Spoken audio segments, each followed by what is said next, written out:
Okay, hello, good morning, everyone.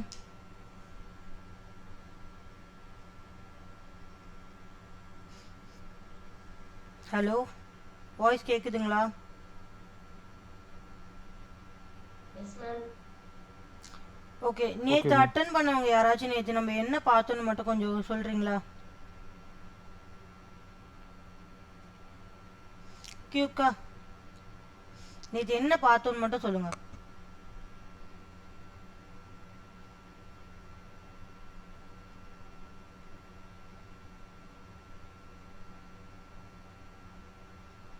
Hello,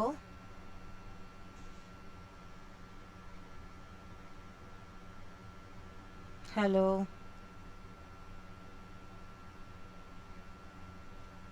screen தெரியுதா?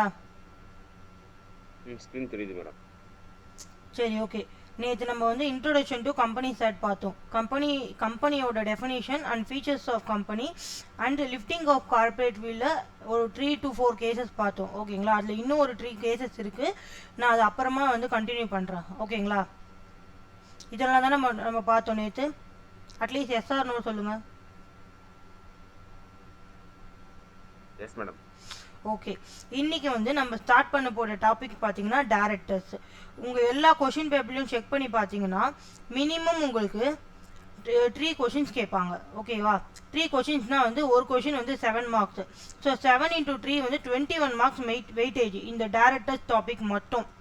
ஓகேங்களா? உங்களுக்கு ஆல்மோஸ்ட் பாஸ்ட் இயர் கொஷின்ஸில் ஒரு 10 to 15 to 20 கொஷின்ஸ் இருக்குது.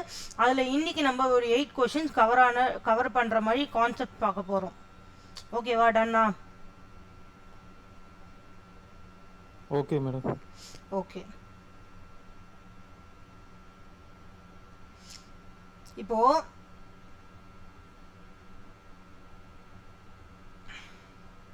நம்ம புக்கில் கொடுத்துருக்க கம்பெனிஸ் ஆக்ட் பார்த்தீங்கன்னா நம்ம புக்கில் கொடுத்துருக்க கம்பெனிஸ் ஆக்ட் வந்து 2ஆக டிவைட் ஆகுது. என்னன்னு பார்த்தீங்கன்னா ஜென்ரல் கம்பெனிஸ் ஆக்ட். ஓகேவா? ஜென்ரல் கம்பெனிஸ் ஆக்ட்னா என்னன்னா, நம்ம நேற்று படித்தோம் இல்லையா, ஆல்மோஸ்ட் நம்மளுக்கு வந்து ஒரு 29 சாப்டர்ஸ் இருக்குது. அதில் நான் என்ன சொன்னேன், ஒரு 6 to 7 சாப்டர்ஸ், அதுவும் ரொம்ப டெப்த்தாக இல்லாமல் மேலோட்டமாக ஒரு 7 சாப்டர்ஸ் நம்ம படிக்கிற மாதிரி இருக்கும் அப்படின்னு சொன்னேன். நம்ம சிஎம்ஏ இன்டர் சிலபஸ்க்கு. ஓகேவா? அதுதான் ஜென்ரல் கம்பெனிஸ் ஆக்ட். அந்த 29 சாப்டர்ஸில் 7 சாப்டர்ஸ் நம்ம படிக்க போகிறோம். ஓகேவா? அதுக்கப்புறமா இன்னொன்று வந்து பார்த்தீங்கன்னா டேரக்டர்ஸ். ஓகேவா? ஸோ இந்த டேரக்டர்ஸ் தான் நம்ம இன்னைக்கு கவர் பண்ண போகிறோம். இந்த டேரக்டர்ஸோட வெயிட்டேஜ் நல்லா ஞாபகம் வச்சுக்கோங்க. 3 கொஷின்ஸ் கேட்பாங்க. ஸோ 21 மார்க்ஸ் உங்களுக்கு வெயிட்டேஜ் இருக்குது. மினிமம் 21 மார்க்ஸ், மேக்ஸிமம் 28 கூட இருக்கலாம். ஓகேவா? ஸோ மினிமமே வந்து உங்களுக்கு 21 marks. You should remember that. Okay? And then இப்போது டேரக்டர் கான்செப்ட்டுக்கு போகிறதுக்கு முன்னாடி இந்த நோட்ஸ் நான் உங்களுக்கு ஆஃப்டர் கிளாஸ் எண்டட் நான் இந்த நோட்ஸ் வந்து டெலகிராமில் சென்ட் பண்ணிவிடுவேன். மெம்பர்ஸுக்கும் ஷேர் ஹோல்டர்ஸுக்கும் ஒரு சின்ன டிஃபரன்ஸ் இருக்குது. ரெண்டுமே வந்து ஒரே மீனிங் தர மாதிரி தான் இருக்கும். ஆனால் வந்து டிஃபரன்ஸ் இருக்குது மெம்பர்ஸுக்கும் ஷேர் ஹோல்டர்ஸுக்கும். ஓகேவா? மெம்பர்ஸ் வந்து செக்ஷன் 2 clause 55 டிஃபைன் பண்ணியிருக்காங்க. நம்ம சொன்னோம் டெஃபினிஷன்ஸ்னாலே என்னன்னு சொன்னோம், செக்ஷன் 2ன்னு சொன்னோம். எல்லா டெஃபினிஷன்ஸும் வந்து செக்ஷன் 2. ஸோ செக்ஷன் 2ல் ஏதாவது ப்ராக்கெட்டில் நம்ம போட்டோன்னா அது வந்து என்னது, கிளாஸ். சப்செக்ஷன் கிடையாது, இது என்னது, கிளாஸ். ஓகேவா? ஸோ நீங்கள் கம்பெனிஸ் ஆக்டோட பேர் ஆக்ட் நேற்று நான் காட்டினேன், உங்களுக்கு தெரிஞ்சிருக்கும். அதில் போய் நீங்கள் செக்ஷன் 2 clause 55 தேடினா மெம்பர்ஸுக்கான டெஃபினிஷன்ஸ் இருக்கும். ஓகேவா? அந்த மாதிரி மெம்பர்ஸுக்கு வந்து டெஃபினிஷன் இருக்குது, ஆனால் ஷேர் ஹோல்டர்ஸுக்குன்னு அப்படி ஒரு டெஃபினிஷன் இல்லை. ஓகே, இது ஒரு ஃபர்ஸ்ட் டிஃபரன்ஸா. செகண்ட் டிஃபரன்ஸ் பார்த்தீங்கன்னா, கம்பெனி வந்து ஒரு ரெஜிஸ்டர் ஆஃப் மெம்பர்ஸ்னு ஒரு புக்கை மெயின்டைன் பண்ணுவாங்க. ஓகேவா? யாரெல்லாம் மெம்பராக சேர்ந்தாங்களோ அவங்க நேமு, அட்ரஸ்ஸு, டீட்டெயில்ஸ்லாம் பார்த்தீங்கன்னா இதில் எழுதிட்டே வருவாங்க. ஃபர்ஸ்ட் மெம்பர், செகண்ட் மெம்பர், அவங்களோட ஃபோன் நம்பர் எல்லாமே டீட்டெயில்ஸ் எழுதிட்டு இருப்பாங்க. அப்படி யாருடைய மெம்பருடைய நேம் வந்து ரெஜிஸ்டர் ஆஃப் மெம்பர்ஸில் எழுதியிருக்காங்களோ அவங்க தான் மெம்பர்னு அர்த்தம். ஓகேவா? ரெஜிஸ்டர் ஆஃப் மெம்பர்ஸில் புக்கில் அவங்க நேம் எழுதியிருந்தா அவங்க பேர் மெம்பர்ஸ். ஆனால் ஷேர் ஹோல்டர்ஸுக்கு அப்படி கிடையாது. யாராவது ஒருத்தர் கம்பெனியோட ஷேரை வாங்கியிருந்தா அவங்க பேர் பார்த்தீங்கன்னா ஷேர் ஹோல்டர். ஓகேவா? இது ஒரு ஃபர்ஸ்ட் டிஃபரன்ஸ். செகண்ட் டிஃபரன்ஸ் பார்த்தீங்கன்னா, எ பர்சன் ஹூ சைன்ஸ் எம்ஓவே. நேற்று 2 டாக்குமெண்ட்ஸ் பார்த்தோம். டீட்டெயிலாக பார்க்கல, நம்ம ஒரு மேலோட்டமாக பார்த்தோம். எம்ஓவே அப்புறம் ஏஓஏன்னு சொன்னேன். Like memorandum of association, articles of association, these are the 2 important documents for every company. இதுதான் வந்து பேஸ். இந்த டாக்குமெண்ட்ஸ் இருந்தால் தான் ஒரு கம்பெனி வந்து ரெஜிஸ்டரே பண்ண முடியும். ஓகேவா? அந்த மாதிரி ஒரு பர்சன் எம்ஓவேவை சைன் பண்ணுறாங்க. நேற்று நான் சொன்ன பார்த்தீங்களா, எம்ஓவேவை சைன் பண்ணுறவங்க பேர் தான் சப்ஸ்கிரைபர்ஸ், மெம்பர்ஸ் எல்லாம் சொன்னோம். ஸோ எம்ஓவேல சைன் பண்ணுறவங்க வந்து சைன் பண்ணி அக்செப்ட் பண்ணுறவங்க பார்த்தீங்கன்னா மெம்பர்ஸ் ஆகிடலாம். ஓகே. ஆனால் ஷேர் ஹோல்டரில் எம்ஓவேல சைன் பண்ணதுக்கு அப்புறமும் அவங்க ஷேர்ஸ் வாங்கியிருப்பாங்க பார்த்தியா, அதை வந்து அலாட் பண்ணியிருக்கணும். கம்பெனி வந்து ஷேர்ஸ் வந்து அலாட் பண்ணியிருக்கணும். அப்போ தான் அவங்க ஷேர் ஹோல்டர் அப்படின்னு சொல்லுவாங்க. ஓகேவா? இது வந்து ஒரு சின்ன டிஃபரன்ஸ். ஏன்னா மெம்பர்ஸும் ஷேர் ஹோல்டர்ஸ் ரெண்டுமே கிட்டத்தட்ட ஒரே மாதிரி இருக்கிற மாதிரி தான் இருக்கும். ஆனால் இதுக்கு இந்த அளவுக்கு நீங்கள் டிஃபரன்ஸ் தெரிஞ்சு வச்சுக்கிட்டா போதும். புரிஞ்சுதா?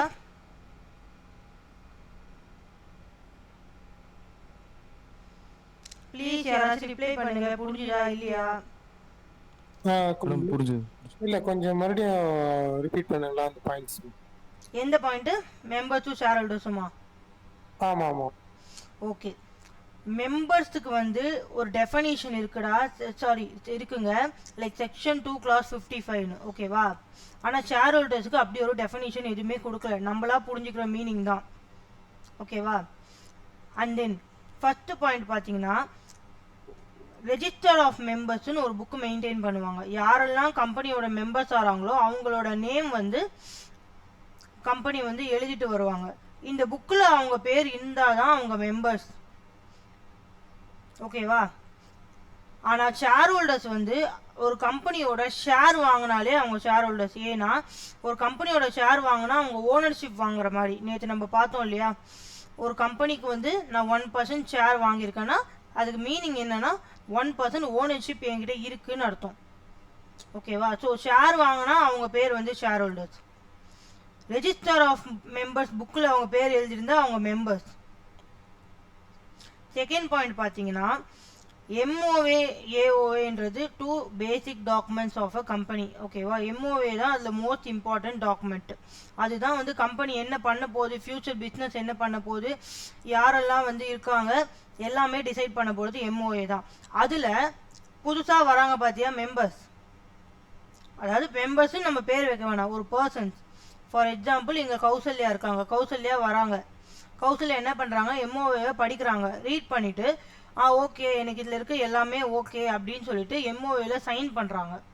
இப்படி சைன் பண்ணுறதுனால இவங்க என்ன ஆகிடுறாங்க பார்த்தீங்கன்னா மெம்பர்ஸ் ஆகிடுறாங்க. ஆனால் ஷேர் ஹோல்டரில் வந்து எம்ஓஏ சைனும் பண்ணுவாங்க, அட் த சேம் டைம் அவங்க ஷேரும் வாங்கியிருக்கணும். அதுதான் நான் சொல்கிறேன். ஷேர் வாங்கியிருக்கணும்னா கம்பெனி வந்து அலாட் பண்ணணும். ஓகேவா? ஷேர் இப்போ நிறைய பேர் அப்ளை பண்ணுவாங்க, எல்லாருக்குமே வந்து ஷேர்ஸ் கிடச்சிடாது. ஓகேவா? யார் வந்து ஃபஸ்ட்டாக வந்தாங்களோ அவங்களுக்கு மட்டும்தான் அலாட் பண்ணுவாங்க. ஃபார் எக்ஸாம்பிள் 1000 ஷேர்ஸ் இருக்குங்க. நான் அலாட்மெண்ட்டுக்கு மீனிங் சொல்கிறேன். 1000 ஷேர்ஸ் இருக்குது. ஆனால் 1500 அப்ளிகேஷன்ஸ் வந்திருக்கு ஷேர் வாங்குறதுக்கு. இருக்கிறதே 1000 ஷேர்ஸ் தான். ஆனால் அப்ளிகேஷன் எவ்வளோ வந்திருக்கு, 1500 வந்திருக்கு. அப்போ என்ன பண்ணுவாங்க, ஃபஸ்ட்டு 1000 யார் அப்ளை பண்ணாங்களோ அவங்களுக்கு மட்டும்தான் அலாட் பண்ணுவாங்க. பேலன்ஸ் 500 என்ன பண்ணுவாங்கன்னா ரிஜெக்ட் பண்ணிடுவாங்க. அதுதான் நான் அலாட்மெண்ட்டுன்னு சொன்னேன். இப்போ புரியுதா? ஓகே புரிஞ்சுது. இப்போ என்னன்னா எனக்கு அந்த மெம்பர் ஷேர் ஹோல்டர் 2 பாயிண்ட் சொல்லுங்க. இப்போ ஷேர் ஹோல்டர் மீன்ஸ் இப்போ பார்த்தீங்கன்னா சம் அமௌண்ட் வந்து கான்ட்ரிபியூஷன் கொடுத்து அவர் ஷேர் ஹோல்டராக வந்து கம்பெனியில் வந்து அமௌண்ட் கான்ட்ரிபியூட்னு நினைக்காதீங்க, ஷேர் வாங்குறாங்கன்னு நினைக்கிறேன். ஷேர் ஹோல்டர்னா ஷேர் வச்சிருக்காங்க, ஓனர்ஷிப் வச்சிருக்காங்க. அதுதான் இப்போ அமௌண்ட் எடுத்துகிட்டு வந்து அவங்க வந்து ஷேர் ஹோல்டராக வந்து ரிஜிஸ்டர் ஆகிடுறாங்க. ஆமாம், ரெஜிஸ்டர் ஆஃப் மெம்பர்னா வந்து அவங்க வந்து லைக் ஷேர் வாங்கியிருக்கணும்னு அவசியம் இல்லை, எம்ஓஏ சைன் பண்ணியிருந்தாலே அவங்க மெம்பர்ஸ் தான். அதான் இப்போ அவங்க வந்து மெம்பர் அப்படின்றாங்க. பட் அவங்களோட ரோல் என்ன மாதிரி இருக்கும்? ஜென்ரலாக மெம்பர்னா யாராக இருப்பாங்க? புரியல. மெம்பர்ஸ் தான் இல்லை இப்போ ஜென்ரலாக மெம்பர் வந்து அவங்களுக்குன்னு ஒரு ரெஜிஸ்டர் மாதிரி இருக்குன்னு சொல்றீங்க. அவங்க வந்து ஆமா, அவங்க ஒரு புக் மெயின்டைன் பண்ணுவாங்க. ஓகேங்களா? Register of members. மெம்பர்ஸோட ரோல் என்ன மாதிரி இருக்கும் கம்பெனி? மெம்பர்ஸ் தான் வந்து ஓட்டிங் பவர் இருக்கு. லைக் சாரி, மெம்பர்ஸும் ஷேர் ஹோல்டர்ஸ் கிட்டத்தட்ட ஒரே மாதிரி தாங்க இருக்கும். அவங்க தான் வந்து டிசைட் பண்ணுவாங்க கம்பெனியோட, லைக் டைரக்டர்ஸ் அப்பாயிண்ட் பண்றது அந்த மாதிரி இருக்கும். போக போக உங்களுக்கு புரியும். நான் ஜஸ்ட் உங்களுக்கு ஒரு பேசிக் டிஃபரன்ஸ் தான் சொல்றேன். சரி ஓகே ஓகே ஓகே ஃபர்தரா பார்க்கலாம். ம் அண்ட் தென் இப்போ தான் நம்ம டேரக்டர்ஸ் கான்செப்ட்குள்ளே வரும். Why we need directors, any idea?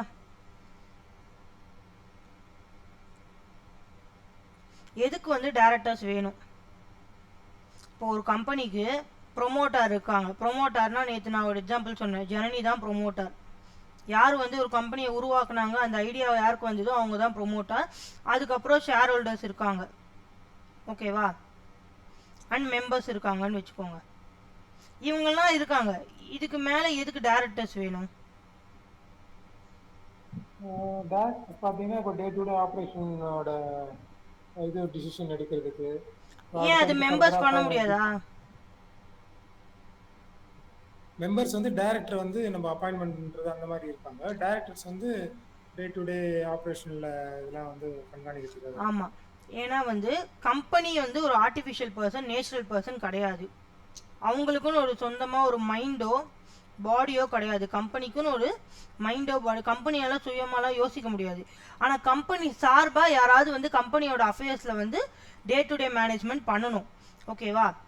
நம்ம ஏன் வந்து மெம்பர்ஸ் பண்ண முடியாதுன்னு சொல்கிறோன்னா, நம்ம ஆல்ரெடி ஒன்று சொல்லிட்டோம், separation of ownership and management, அதாவது செப்பரேட் லீகல் என்டிட்டி கான்செப்ட் நேற்று பார்த்தோம். அதாவது மெம்பர்ஸ், ஷேர் ஹோல்டர்ஸ், மெம்பர்ஸ் வேறு, கம்பெனி வேறுன்னு நேற்று பார்த்துட்டோம், ஓகேவா? அப்போ எப்படி வந்து அவங்களுக்கு ரைட்டே கிடையாது டே டு டே அஃபேர்ஸில் பண்ணுறதுக்கு. அவங்களால பண்ணவும் முடியாது. ஏன்னா மெம்பர்ஸ்ன்னு பார்த்தீங்கன்னா அவங்க 1000-2000 பேர் இருப்பாங்க. யார் வந்து டேக் கேர் பண்ணுவா டே டு டே ஆப்ரேஷன்ஸ்? அதனால அவங்க என்ன பண்ணுவாங்கன்னா டைரக்டர்ஸ்ன்னு சொல்லிட்டு ஒருத்தவங்களை அப்பாயிண்ட் பண்ணுவாங்க. இதுக்காக கம்பெனியோட அஃபேர்ஸை டேக் கேர் பண்ணுறதுக்காக கம்பெனி சார்பாக அவங்க சைன் பண்ணுறதுக்கோ, ஒரு டெசிஷன் எடுக்கிறதுக்கோ, டிரான்சாக்ஷன் பண்ணுறதுக்கோ டைரக்டர்ஸ் தான் முடிவு எடுக்கணும். ஏன்னா மெம்பர்ஸ் வந்து அது கூட இருந்து பார்த்துப்பாங்க. ஆனால் டே டு டே அஃபேர்ஸில் மெம்பர்ஸால் பார்ட்டிசிபேட் பண்ண முடியாது. அவங்களோட ரெஸ்பான்சிபிலிட்டி எடுத்துக்க மாட்டாங்க. மெம்பர்ஸுக்கு வந்து கம்பெனி நல்லா இருக்கணும், அவ்வளோதான். உங்கள் டே டு டே ரெஸ்பான்சிபிலிட்டிலாம் எடுத்துருக்க மாட்டாங்க, ஓகேங்களா? அண்ட் தென் பார்த்தீங்கன்னா செக்ஷன் 149 சப்செக்ஷன் 1ல் statutory requirement to have director அப்படின்னா, இந்த செக்ஷன் 149 சப்செக்ஷன் 1ல் என்ன சொல்லியிருக்காங்கன்னா, மேண்டேட்டரியாக ஒரு கம்பெனின்னு எடுத்துக்கிட்டால் அவங்களுக்கு டைரக்டர்ஸ் இருக்கணும் அப்படின்னு ஒரு பாயிண்ட் சொல்லியிருக்காங்க. டெஃபினட்டாக இருக்கணும், இது வந்து ஆப்ஷன் கிடையாது. ஸ்டாட்யூட்டரி ரெக்யர்மெண்ட்னாலே வந்து லால இருக்குப்பா, நீ ஃபாலோ பண்ணி தான் ஆகணும். லால வந்து இருக்கு, நீ ஃபாலோ பண்ணி தான் ஆகணும். ஸோ என்ன சொல்கிறாங்க இதுலன்னு பார்த்தீங்கன்னா, பப்ளிக் கம்பெனியாக இருந்தால் உனக்கு மினிமம் 3 டைரக்டர்ஸ் இருக்கணும். ப்ரைவேட் கம்பெனியாக இருக்கணும், மினிமம் 2 டைரக்டர்ஸ் இருக்கணும். 1 person கம்பெனியாக இருக்கணும்னா மினிமம் 1 டைரக்டர் இருக்கணும், ஓகேங்களா? இது செக்ஷன் 149 சப்செக்ஷன் 1ல் சொல்கிறாங்க, ஓகேவா? அப்புறம் ஒரு கம்பெனி வந்து மேக்ஸிமம் எவ்வளோ நம்பர் ஆஃப் டைரக்டர்ஸ் வச்சுக்கலான்னு பார்த்தீங்கன்னா, மேக்ஸிமம் பார்த்தீங்கன்னா 15. ஆனால் கம்பெனி மோர் தேன் 15ம் வந்து அப்பாயிண்ட் பண்ணிக்கலாம். அதுக்கு வந்து ஸ்பெஷல் ரிசொல்யூஷன் பாஸ் பண்ணணும். நான் ஸ்பெஷல் ரிசொல்யூஷனாக என்னன்னு வரேன், ஓகேங்களா? இது வரைக்கும் புரிஞ்சுதா? டைரக்டர் ஏன் அப்பாயிண்ட் பண்ணுறோம், எதனால வந்து லால வந்து தெளிவாக கொடுத்துருக்காங்க. இந்த மாதிரி செக்ஷன் 149 சப்செக்ஷன் 1ல் கம்பல்சரியாக டேரக்டர்னு ஒருத்தர் இருக்கணும் அப்படின்னு சொல்லிட்டு. பப்ளிக் கம்பெனிக்கு, ப்ரைவேட் கம்பெனிக்கு, 1 person கம்பெனிக்கு எவ்வளோ டேரக்டர், இது மேபி 1 marksல வரலாம்.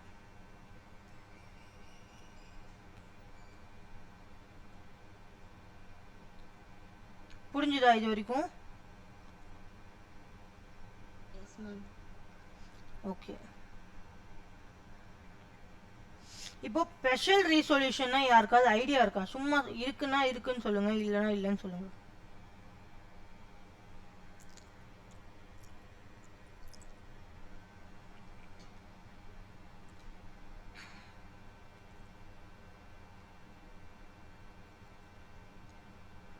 No idea, okay. உங்களுக்கு இப்போ என்ன ஸ்க்ரீன் தெரியுது? நான் என்னோட நோட் ஸ்க்ரீன் தானே தெரியுது.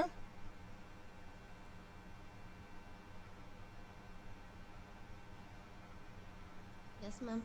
ஓகே, வேற நோட்ஸ் மாறலல?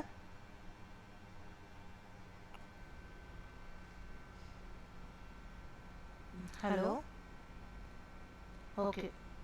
இல்லைங்க மேடம், மாறல. ஓகே, இப்போ ஸ்பெஷல் ரெசல்யூஷன் கான்செப்ட்டுக்கு முன்னாடி நம்மளுக்கு எத்தனை டைப் ஆஃப் மீட்டிங்ஸ் இருக்குன்னு பார்த்துக்கணும். ஓகேங்களா, நம்மளுக்கு ஜெனரலாக வந்து ஃபர்ஸ்ட் வந்து டைரக்டர்ஸ்குள்ளேயே வந்து ஒரு மீட்டிங் கண்டக்ட் பண்ணிப்பாங்க. இன்னொன்று டைரக்டர்ஸ் ப்ளஸ் ஷேர் ஹோல்டர்ஸ் ஒரு மீட்டிங் இருக்கும். இப்போ டைரக்டர்ஸ் மட்டும் கண்டக்ட் பண்ணிக்கிற மீட்டிங் பார்த்தீங்கன்னா போர்ட் மீட்டிங். போர்ட்னா என்னன்னு பார்த்தீங்கன்னா ஒரு நம்பர் ஆஃப் டைரக்டர்ஸ், ஒரு டைரக்டர் கிடையாது. இப்போ ஃபார் எக்ஸாம்பிள் நம்ம என்ன சொன்னோம், பப்ளிக் கம்பெனிக்கு வந்து 3 டைரக்டர்ஸ் இருக்கணும்னு சொன்னோம். ஸோ ஒரு மோர் தேன் 1 டைரக்டர்ஸ் சேரும்போது அதுக்கு பேர் வந்து நம்ம என்ன சொல்கிறோம்னா போர்ட் ஆஃப் டைரக்டர்ஸ்ன்னு சொல்கிறோம். அவங்கள மொத்தமாக வந்து நம்ம எப்படி ரெப்ரசன்ட் பண்ணுறோன்னா போர்ட் ஆஃப் டைரக்டர்ஸ்ன்னு கூப்பிடுறோம். ஓகேவா, ஸோ டைரக்டர்ஸ்க்கு மட்டும் கண்டக்ட் பண்ணுற meeting board meeting. Resolution is nothing but acceptance or approval. கரெக்டான டேர்ம் பார்த்தீங்கன்னா அப்ரூவல். இப்போது ஒரு டெசிஷன் எடுக்கிறாங்க. ஃபார் எக்ஸாம்பிள் இங்கே கார்த்திகாவை வந்து ஆடிட்டராக அப்பாயிண்ட் பண்ணலாமா வேணாமான்றது ஒரு கேள்வி. அப்பாயிண்ட் பண்ணலாமா, ஆடிட்டரை அப்பாயிண்ட் பண்ணலாமா வேணாமான்றது ஒரு கேள்வி. ஓகேவா, அதுக்கு அப்ரூவல் வேணும். அப்போது டைரக்டர்ஸ் அப்ரூவல் மட்டும் போதுன்றப்போ அங்கே போர்டு ரெசல்யூஷன் சொல்லுவாங்க. அதாவது நீங்கள் அப்ரூவ் பண்ணுறீங்களா இல்லையா, கார்த்திகாவை ஆடிட்டரை அப்பாயிண்ட் பண்ணலாமா வேணாமா அப்படின்ட்டு ஒரு மீட்டிங்கில் ஒரு ரெசல்யூஷன்னா அப்ரூவல் நடக்கணும். ஓகேவா, அதில் மெஜாரிட்டியாக வந்து அப்ரூவ் பண்ணுறாங்கன்னா அப்போ அந்த டெசிஷன் வந்து ஓகே ஆகும். மெஜாரிட்டி வந்து அப்ரூவ் பண்ணலை அப்படின்னா அது டெசிஷன் வந்து ஃபெயிலியர் ஆகிடும். இங்கே ஓட்டிங் கான்செப்ட் நடக்கும். ஓகேங்களா, இங்கே லைக் ஜென்ரல் மீட்டிங்கில் ஓட்டிங் கான்செப்ட் நடக்கும். இங்கே ஜஸ்ட் அப்ரூவல், மெஜாரிட்டி அப்ரூவல் பண்ணாங்க அப்படின்னா அது ஓகே ஆகும், இல்லைன்னா ஃபெயிலியர் ஆகிடும். இங்கே செகண்ட் டைப் ஆஃப் மீட்டிங் பார்த்தீங்கன்னா டைரக்டர்ஸும் ஷேர் ஹோல்டர்ஸும் சேர்ந்து எடுக்கிற ஒரு டெசிஷன், அதுக்கு பேர் ஜென்ரல் மீட்டிங். இதில் வந்து 2 டைப்ஸ் ஆஃப் ரெசல்யூஷன், அதாவது 2 types of approval, ordinary resolution, special resolution. ஓகேவா, ஆர்டினரி ரெசல்யூஷன்னா என்னன்னு பார்த்தீங்கன்னா votes cast in favour greater than votes cast against. அப்படின்னா இப்போது 10 பேர் மீட்டிங்கில் இருக்காங்கப்பா, அதில் 8 பேர் தான் வந்து ஓட்டு போட்டாங்க. இதில் 5 மெம்பர்ஸ் பார்த்தீங்கன்னா ஒட்டுக்குத்தாங்க, ஃபேவர்னா அந்த டெசிஷனுக்கு ஓகேன்னு மண்டையாட்டுறாங்க. இதில் 3 மெம்பர்ஸ் பார்த்தீங்கன்னா அகெயின்ஸ்ட், அந்த டெசிஷன் எனக்கு ஒத்துக்கலை, எனக்கு சம்மந்தம் இல்லை, சம்மதம் இல்லை அப்படின்னு சொல்கிறாங்க. இதில் 5 வந்து ஃபேவரா, 5 இஸ் கிரேட்டர் தேன் 3. அப்போது இது வந்து ஆர்டினரி ரெசல்யூஷன் ஓகே, இது அப்ரூவல் ஆயிடுச்சு, ஸோ இந்த டெசிஷனை நம்ம எடுத்துக்கலாம்னு அர்த்தம்.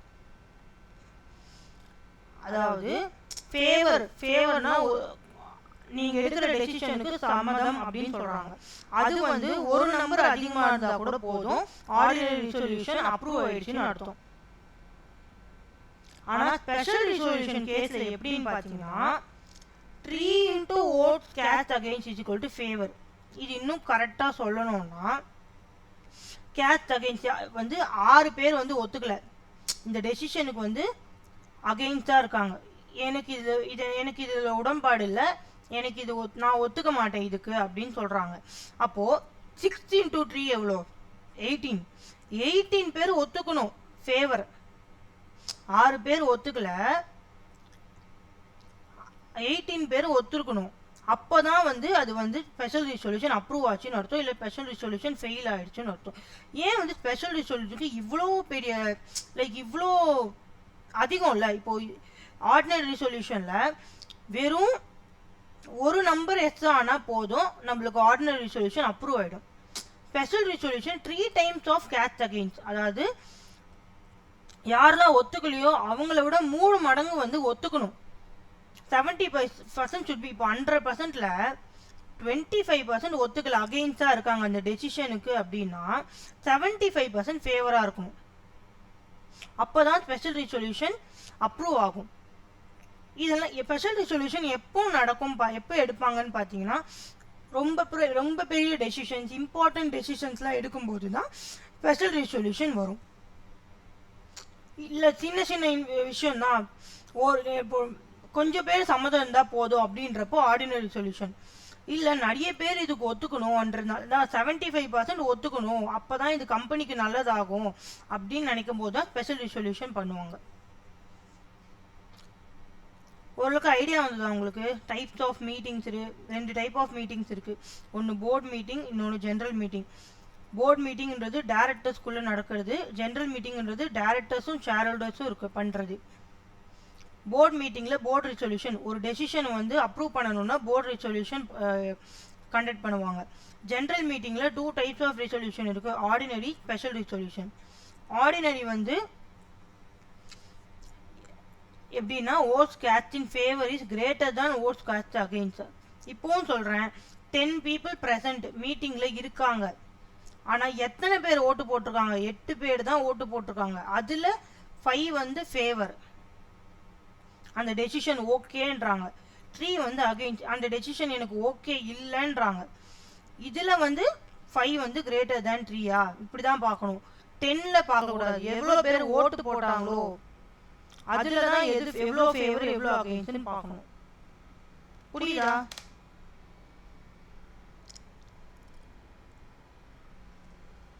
Yes, ma'am.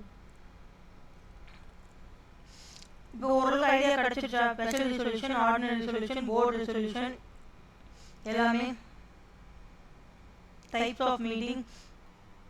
இதை நம்ம இன்னும் டீட்டெயிலாக பார்த்தீங்கன்னா ஜென்ரல் கம்பெனிஸ் ஆக்டில் பார்ப்போம். இப்போ ரெண்டாக பிடிச்சிருக்கோம் இல்லையா, டேரக்டர்ஸ், ஜென்ரல் கம்பெனிஸ் ஆக்ட் அப்படின்ட்டு. டீட்டெயில்டாக பார்த்தீங்கன்னா அதில் பார்ப்போம். இப்போ நான் ஜஸ்ட்டு உங்களுக்கு இதில் ஸ்பெஷல் ரிசொல்யூஷன் ஒரு டேர்ம் வருது, அது புரிய வைக்கிறதுக்காக நான் இங்கே இந்த டாப்பிக்கை கொண்டு வந்தேன்.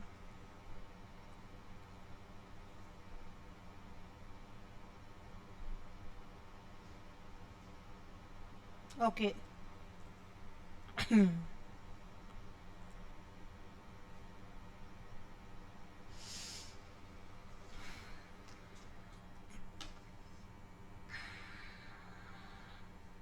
அதே மாதிரி செக்ஷன் 153ல என்ன சொல்றாங்கன்னா, no person shall be appointed as a director of the company unless he has been allotted a DIN. DIN means director identification number. இதுக்கு ஒரு ப்ராசஸ் இருக்குது. இந்த நம்பர் எப்படி வாங்கணுன்றது ஒரு ப்ராசஸ் இருக்குது. இது ஒன் ஆஃப் த உங்களுக்கு இம்பார்ட்டன்ட் கொஷின். லைக் டின்னு வந்து எப்படி வாங்குறது, ப்ரொசீஜர் டு அப்ளிகேஷன் ஃபார் டின்ன்றது உங்களுக்கு ஒரு இம்பார்ட்டன்ட் கொஷின்ஸ். ஓகேங்களா? ஸோ ஒரு டைரக்டர் அப்பாயிண்ட் ஆகணும் அப்படின்னா அவருக்கு டெஃபினட்டாக ஒரு டின் இருக்கணும். அப்போ தான் அவர் அப்பாயின்மெண்ட் ஆவார் ஒரு கம்பெனிக்கு. அந்த டின் எங்கே அப்ளை பண்ணணும்னு பார்த்தீங்கன்னா சென்ட்ரல் கவர்மெண்ட்டில். அந்த ப்ரொசீஜர் நம்ம டீட்டெயிலாக பார்ப்போம். இப்போ ஜஸ்ட் வந்து செக்ஷன் 153ல இந்த ப்ரொவிஷன் சொல்லியிருக்காங்கன்றது மட்டும் தெரிஞ்சுக்கோங்க. இதுக்கெல்லாம் நீங்கள் செக்ஷன் நம்பர் ஞாபகம் வச்சுக்கணும்னு அவசியம் இல்லை, நான் ஜஸ்ட் உங்களுக்கு சொன்னேன்.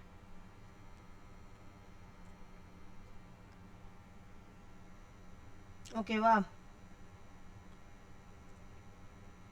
இப்போ தான் டேரக்டரோட மெயின் டெஃபினிஷனுக்கு நம்ம வரோம். ஸோ டெஃபினிஷனாலே ஃபஸ்ட்டு உங்கள் மண்டையில் வருது செக்ஷன் 2 இஸ் டெஃபினிஷன். அதில் கிளாஸ் 34, செக்ஷன் 2 கிளாஸ் 34ல் என்ன சொல்கிறாங்கன்னா, director means a director appointed to the board of a company. அவ்வளோதான். ஓகே, உங்களுக்கு வந்து ஜென்ரலாக வந்து இந்த டேர்ம்ஸ் யூஸ் பண்ணுவோம், like executive director, non executive directors அப்படின்ட்டு. ஏதாவது மீனிங் தெரியுமா அதுக்கு உங்களுக்கு? எக்ஸிக்யூட்டிவ் டைரக்டர்ஸ், நான் எக்ஸிக்யூட்டிவ் டைரக்டர்ஸ்க்கு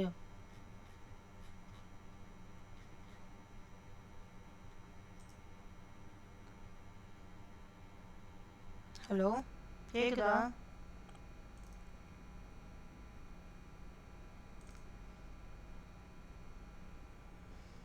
யாருக்காவது மீனிங் தெரிஞ்சா சொல்லுங்க.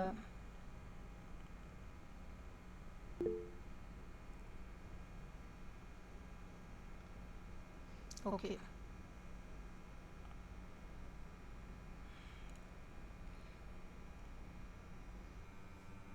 இதை வேணா நோட் பண்ணிக்கோங்க, நான் எழுதுறது. எக்ஸிக்யூட்டிவ் டைரக்டர்ஸ்னா யாருன்னு பார்த்தீங்கன்னா, who are in the employment of the company. அவங்களும் வந்து ஒரு எம்ப்ளாயி மாதிரி கம்பெனியில் அப்பாயிண்ட் ஆகியிருக்காங்க, அவங்க வந்து எக்ஸிக்யூட்டிவ் டைரக்டர். இதே வந்து நான் எக்ஸிக்யூட்டிவ்னா who are not in the employment of the company. இதுக்கு இவங்களுக்கு இன்னொரு பேர் என்னன்னு பார்த்தீங்கன்னா part time directors or outside directors.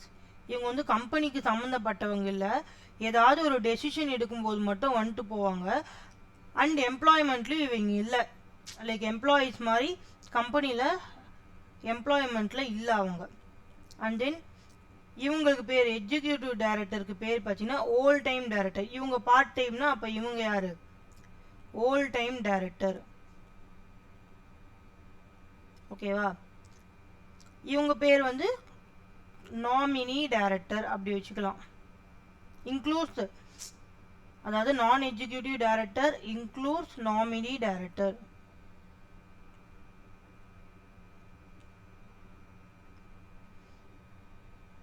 இவங்க வந்து டே டு டே அஃபேர்ஸில் ஆக்டிவாக இருப்பாங்க. லைக் டெய்லி கம்பெனிக்கு தேவையான விஷயங்களில், டிரான்சாக்ஷன்ஸில், டெசிஷன் எடுக்கிறதுல இவங்க தான் வந்து முன்னே வந்து நிற்பாங்க. ஆனால் இவங்க அப்படி கிடையாது, ஒன்லி போர்ட் மீட்டிங்ஸ் மட்டும்தான் அட்டன் பண்ணுவாங்க. டே டு டே அஃபேர்ஸ்லாம் இவங்க வந்து பார்ட்டிசிபேட் பண்ண மாட்டாங்க.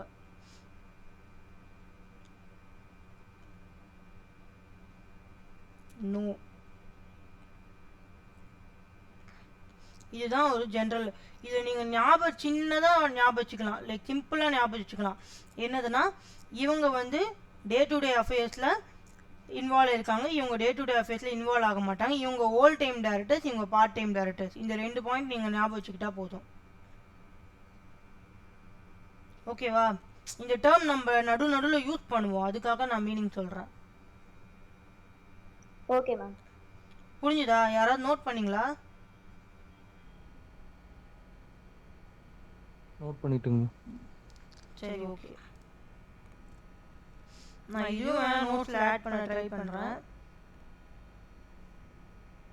So executive director, non executive director முடிஞ்சிருச்சு.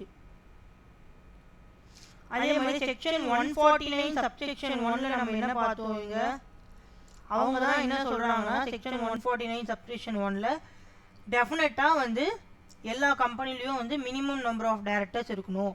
பப்ளிக் கம்பெனினா மினிமம் 3, ப்ரைவேட் கம்பெனினா மினிமம் 2, 1% கம்பெனினா மினிமம் 1 அப்படின்னு பார்த்தோம்.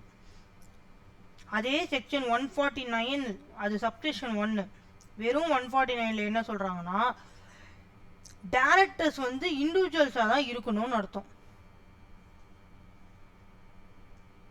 புரியுதா? டைரக்டர்ஸ் வந்து இண்டிவிஜுவல்ஸாக தான் இருக்கணுமா.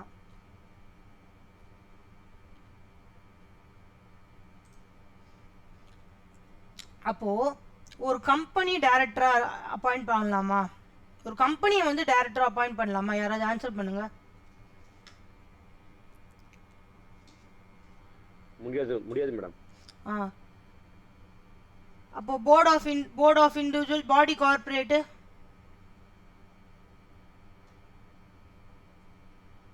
அவங்கள அப்பாயிண்ட் பண்ணலாமா? டைரக்டர் அப்பாயிண்ட் பண்ணலாமா?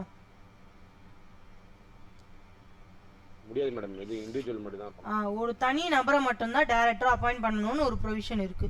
ஸோ இதை நீங்கள் ஞாபகம் வச்சுக்கணும். ஓகே, நான் இன்னொன்று கேட்கணும். யாருக்காவது பாடி கார்பரேட்டுக்கும் கம்பெனிக்கும் டிஃப்ரென்ஸ் தெரியுமா? பாடி கார்பரேட்டுக்கும் கம்பெனிக்கும். பாடி கார்பரேட் கேள்விப்பட்டிருக்கீங்களா?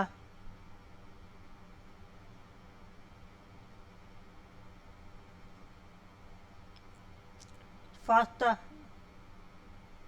சொல்லுங்க. எக்ஸ்ஆர் நோ சொல்லுங்க. No madam. ஓகே, ஸோ இந்த டிஃபரன்ஸ் தெரிஞ்சு வச்சுக்கோங்க. பாடி கார்பரேட் கம்பெனி அடிக்கடி எங்கேயாவது யூஸ் பண்ணுவோம், அதனால சொல்கிறேன்.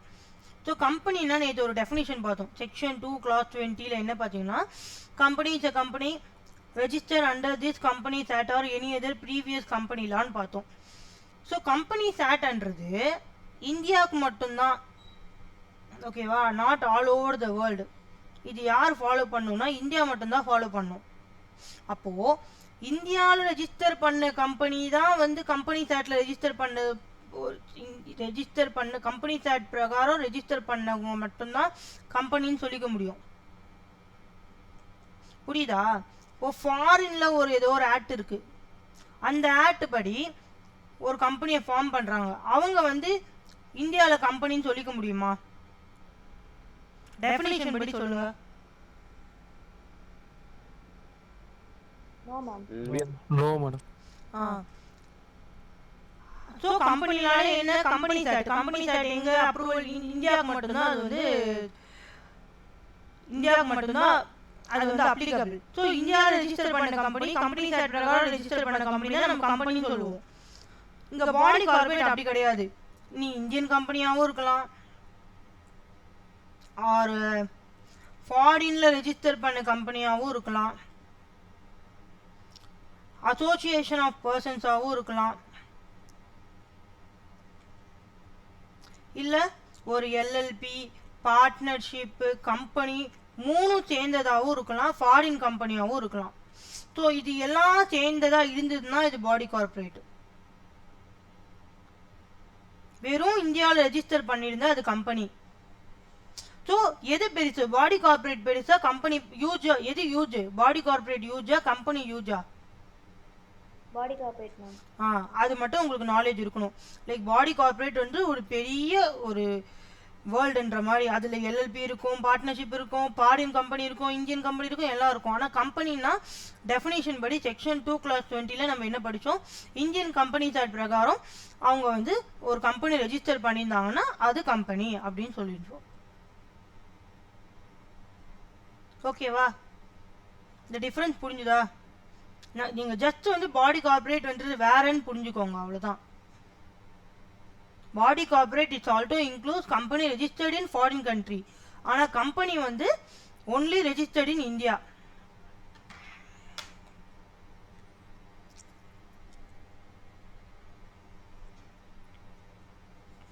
ஓகேவா? வேற டாபிக் போலாமா? ஓகே, நான் இங்கே ஒரு லிஸ்ட் ஆஃப் ஒரு 8 கொஷின்ஸ் கொடுத்துருக்கேன். நம்ம மேக்ஸிமம் நம்மளுக்கு வந்து ஒரு 15 கொஷின்ஸ் இருக்குது. இங்கே நான் ஒரு லிஸ்ட் ஆஃப் 8 கொஷின்ஸ் கொடுத்துருக்கேன். மேக்ஸிமம் நம்ம இந்த 8 கொஷின்ஸ் நம்ம இன்னைக்கு கம்ப்ளீட் பண்ணுற மாதிரி பார்க்கலாம். இன்னும் நம்மளுக்கு ஒரு 1.5 hour டைம் இருக்குது. ஓகேவா? அண்ட் தென் இந்த சண்டே இல்லாமல் நான் நெக்ஸ்ட் சண்டே பார்த்தீங்கன்னா உங்களுக்கு டேரக்டர்ஸ் ஃபுல் டெஸ்ட் வைப்பேன். ஒரு 5 கொஷின்ஸ் டெஸ்ட் வைப்பேன். நம்ம மேக்ஸிமம் இந்த சாட்டர்டேக்குள்ளே நம்ம இந்த டேரக்டர்ஸ் முடிச்சிடலாம். ஓகேவா? ஏன்னா நீங்கள் டேரக்டர்ஸ் கம்ப்ளீட்டாக முடிச்சிட்டிங்கனாலே உங்களுக்கு 21 மார்க்ஸ் கேரண்டி கைஸ். டிஸ்கிரிப்டிவ் மட்டும் 21 மார்க்ஸு, எம்சிக்யூவில் ஒரு 4 மார்க்ஸ் வந்தால் கூட இது மட்டும் உங்களுக்கு 25 மார்க்ஸ் வந்துடும் வெறும் டேரக்டர்ஸ். கம்பெனிஸில் கம்பெனிஸ் ஆக்டில் 2 பிரிதா, ஜென்ரலு டேரக்டர்ஸு. ஸோ இந்த டாபிக் நம்ம படித்தா மட்டும் உங்களுக்கு 25 மார்க்ஸ் வருது.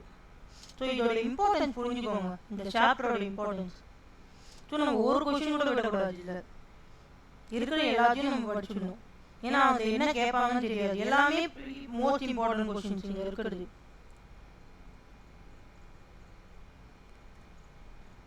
ஓகேவா? கண்டினியூ பண்ணலாமா?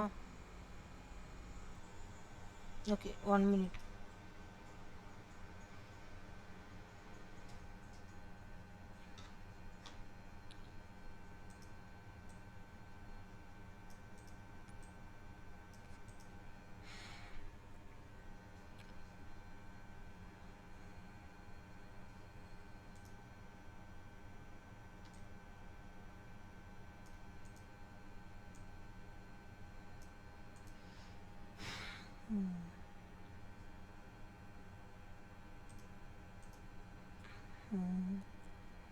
ஓகே, டின்னுக்கு யாராச்சும் ஃபுல் ஃபார்ம் சொல்லுங்க. ரைட் ஷார்ட் நோட்ஸ் ஆர் டின் வந்து டிசம்பர் 19 கொஷின். டின்னுக்கு ஃபர்ஸ்ட் யாராவது ஃபுல் ஃபார்ம் சொல்லுங்க. Director identification number. ஸோ டின் மேண்டேட்டரியா வேணுமா? டின் இருந்தாலும் ஒரு டைரக்டர் வந்து அப்பாயின்ட்மெண்ட் பண்ணுவாங்க. ஓகே, அதுக்கு ஃபர்ஸ்ட் டைரக்டருக்கு டின் இருக்கணும்ல. அவங்க என்ன பண்ணணும், அது அப்ளிகேஷன் போடணும்ல டின் வாங்குறதுக்கு. ஸோ அதோட ப்ரொசீஜர் தான் அது.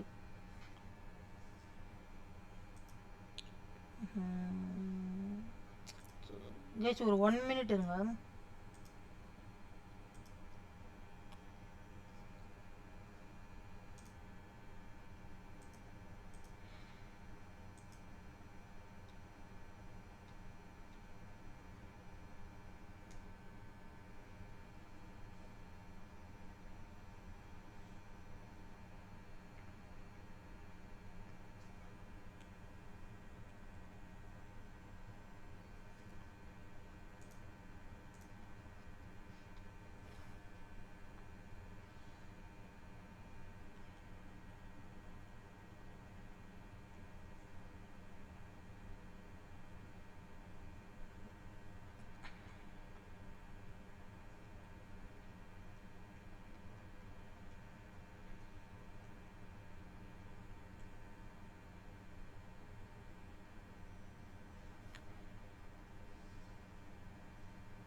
1 மினிட் இருங்க, நான் ஒரு நோட்ஸ் ஓப்பன் பண்ணிட்டு வரேன். ஒரு 1 மினிட்.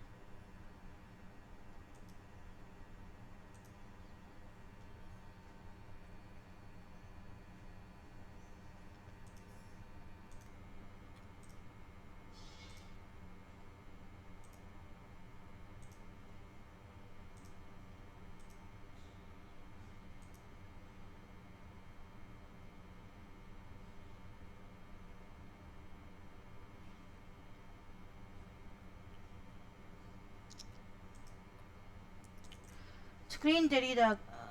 சாரி, ஸ்க்ரீன் தெரியுதா guys?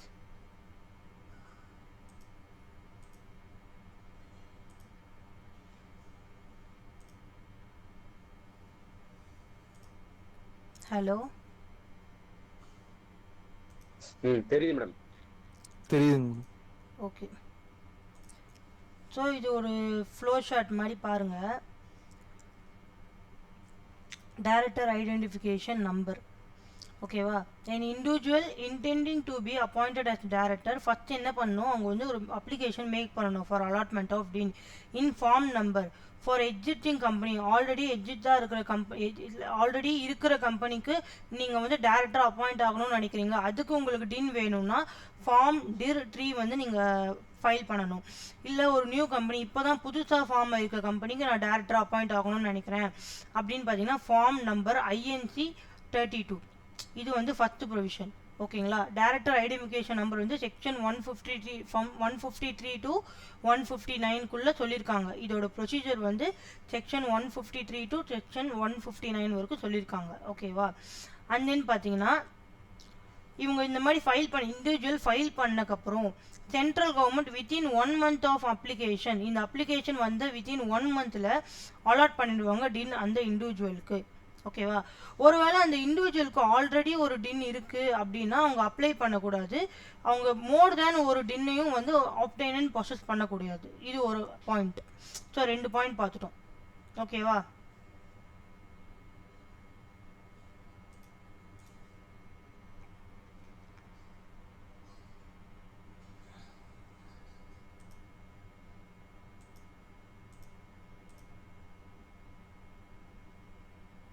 Oh no, okay.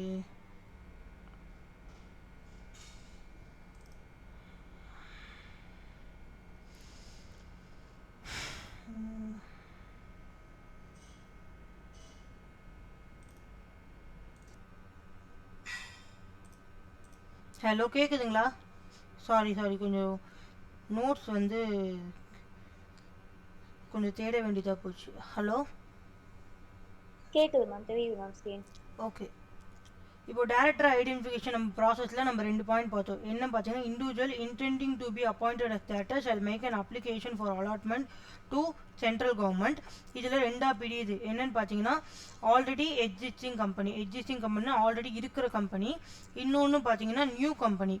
Existing கம்பெனிக்கு வந்து ஃபார்ம் டிர் ட்ரீ, நியூ கம்பெனிக்கு பார்த்தீங்கன்னா INC 32 ஃபைல் பண்ணணும். Central government within 30 days of application allot DIN to that individual. அந்த டின் வந்ததுக்கு அப்புறம் தான் வந்து அவர் டைரக்டர். அந்த டின் வராத வரைக்கும் அவரும் ஒரு இண்டிவிஜுவல், ஒரு பர்சன், அவ்வளோதான். ஓகேவா? இது ஃபர்ஸ்ட் பாயிண்ட். புரிஞ்சுதா? புரிஞ்சது மேம். ஓகே. செக்ஷன் 153 to 159 தான் வந்து டைரக்டர் ஐடென்டிஃபிகேஷன் நம்பரோட ப்ராசஸ் கொடுத்துருக்காங்க. தென் செகண்ட் பாயிண்ட் பார்த்தீங்கன்னா,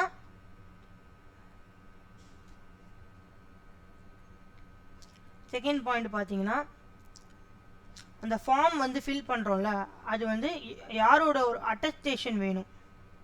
attested by a chartered accountant in practice or a company secretary in practice. அதாவது ஒரு ப்ரொஃபஷனல்ஸோடைய அட்டஸ்டேஷன் வேணும். Cost accountant in practice. அந்த ஃபார்ம் ஃபில் பண்ணுறீங்களா, அந்த ஃபார்ம் வந்து டிரிட்ரி இல்லை INC 32. இந்த ஃபார்ம் வந்து ஒரு அட்டஸ்டேஷன்னா வந்து நத்திங் பட் ஒரு சார்ட்டர்ட் அக்கௌண்டோட சைனு, அவங்க சீல் இருக்கணும். அவங்களோட அட்டஸ்டேஷனுக்கு அப்புறம் தான் நீங்கள் வந்து ஃபைல் பண்ணணும். ஓகேவா? அண்ட் தென் இன்னொரு பாயிண்ட் பார்த்தீங்கன்னா DIN once allotted shall remain valid for the lifetime. 1 year 2 year வேலிடிட்டிலாம் கிடையாது. ஒரு வாட்டி உங்களுக்கு டின் அலாட் பண்ணிட்டா உங்களுக்கு வந்து லைஃப் லாங் அதுக்கு வந்து வேலிடிட்டி இருக்கு. உங்களோட லைஃப் லாங் வந்து வேலிடிட்டி இருக்கு. அதே மாதிரி உங்களுக்கு அலாட் பண்ண டின் வந்து வேற யாருக்கும் அலாட் பண்ண மாட்டாங்க.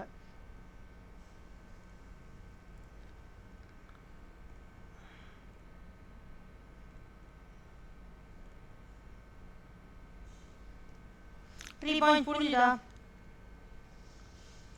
S ma'am. Okay.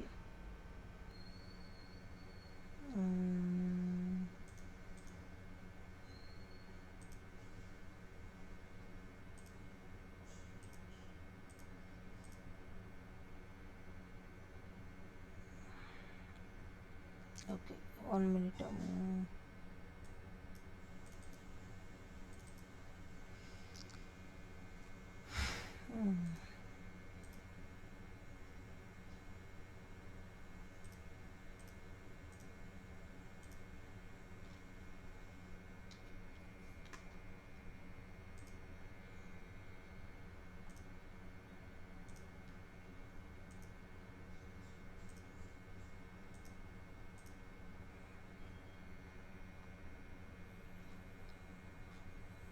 One minute, guys.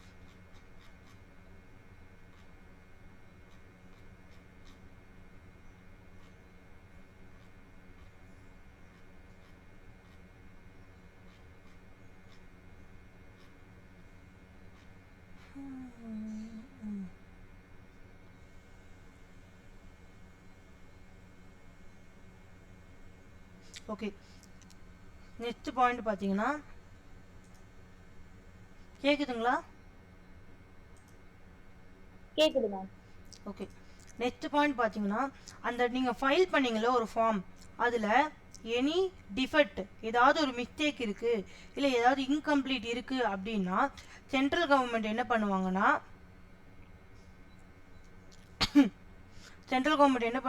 அப்ளிகண்ட்டுக்கு intimate பண்ணுவாங்க. அப்ளிகண்ட்னா யார்? அந்த இண்டிவிஜுவல்.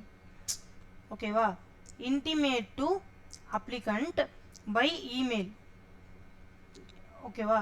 இமெயில் அண்ட் வெப்சைட்லேயும் வந்து இந்த மாதிரி இந்த நம்பர் இந்த அப்ளிகண்ட்டுக்கு வந்து இந்த அப்ளிகேஷன் வந்து டிஃபெக்டாக இருக்குது. ஸோ இதை வந்து நீங்கள் ரெக்டிஃபை பண்ணி வித்தின் 15 days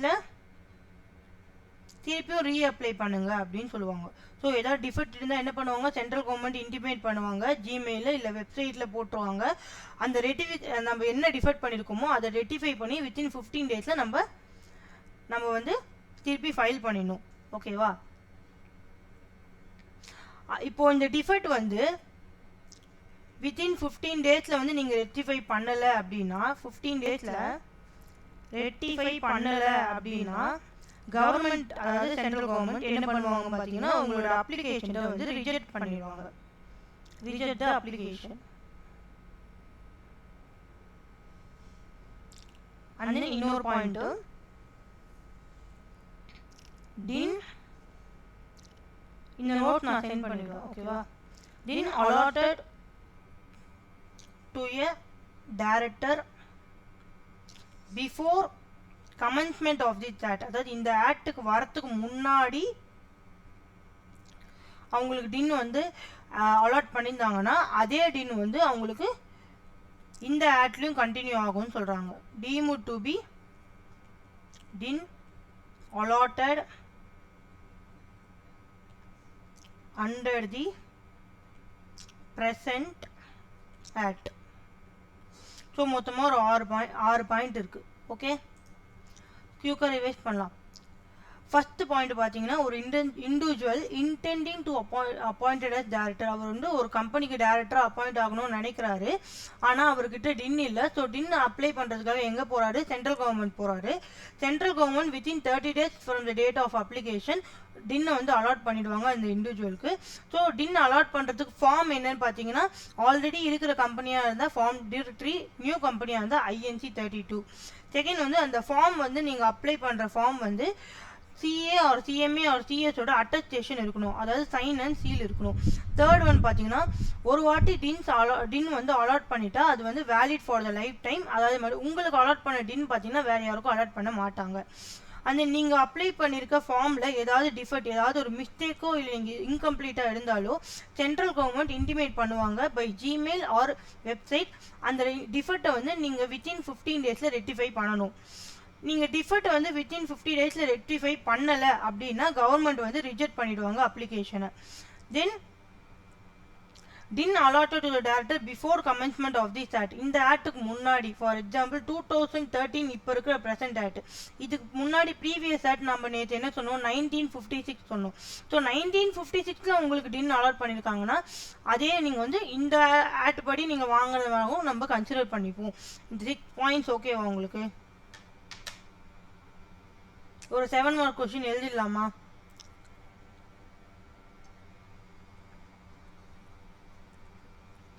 ஹலோ ஹலோ கேக்குதா? கேக்குது மேடம். இந்த 6 பாயிண்ட்ஸ் ஓகேவா உங்களுக்கு? Okay madam. அந்த 6th பாயிண்ட் மட்டும் கொஞ்சம் சொல்ல முடியுமா மேடம்? 6th பாயிண்டா? அதாங்க இப்போ நம்மளுக்கு இப்போ இருக்கிற ப்ரெசென்ட் பார்த்தீங்கன்னா கம்பெனி சார் 2013. இதுக்கு முன்னாடி நான் என்ன சொன்னேன், என்ன இருந்தது 1956 இருந்தது கம்பெனி சார்ட்ல. ஸோ கம்பெனி சார் இந்த ஆக்ட் 2013 வரதுக்கு முன்னாடி இருந்த ஆக்ட்ல நீங்க வந்து இருக்கும்போது நீங்க டின் வாங்கியிருந்தாலும் அதே டின் இப்போ வச்சுக்கலாம்னு சொல்றாங்க, அது வேலிடான்னு சொல்றாங்க.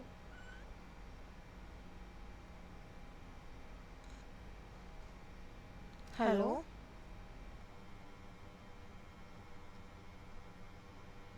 ஹலோ புரியுதுங்களா sir?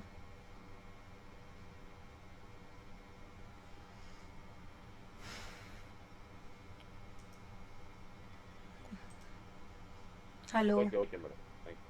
Okay. So first question okay madam. Okay. Second question பார்த்தீங்கன்னா புரியுது madam. Okay sir. Number of directorship. Okay madam, புரியுது madam. Okay sir. Second question பார்த்தீங்கன்னா நம்பர் ஆஃப் டைரக்டர்ஷிப். ஃபர்ஸ்ட் நம்ம என்ன பார்த்தோம்னு பார்த்தீங்கன்னா ஒரு கம்பெனியில் எத்தனை மேக்ஸிமம் டைரக்டர்ஸ் இருக்கலாம்னு பார்த்தோம். அது வந்து 15 டைரக்டர். மோர் தேன் 15 டைரக்டர்ஸும் நீங்கள் அப்பாயிண்ட் பண்ணலாம் ஒரு கம்பெனிக்கு பை பாசிங் ஸ்பெஷல் ரிசொல்யூஷன். அது நம்ம பார்த்ததுனால தான் ஸ்பெஷல் ரிசொல்யூஷன்னா என்னன்றது நம்ம பார்த்தோம். உங்களுக்கு ஞாபகம் இருக்கா?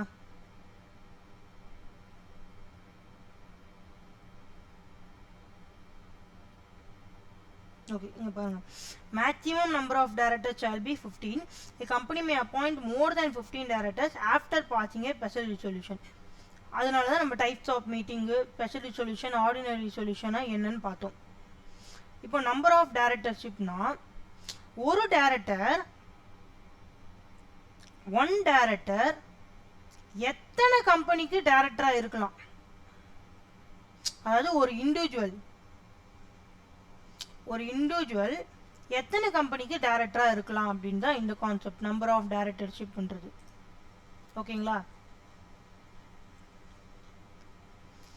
ஸோ ஆன்சர் பார்த்தீங்கன்னா maximum 20 companies at the same time பார்த்தீங்கன்னா ஒரு இண்டிவிஜுவல் வந்து டைரக்டராக இருக்கலாம் 20 கம்பெனிக்கு. இது வந்து இன்க்ளூடிங் alternate directorship. alternate directorனா ஏதாவது ஐடியா இருக்கா உங்களுக்கு?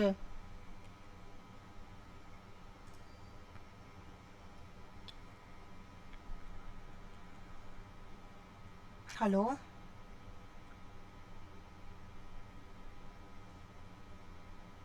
ஹலோ கேக்குதுங்களா?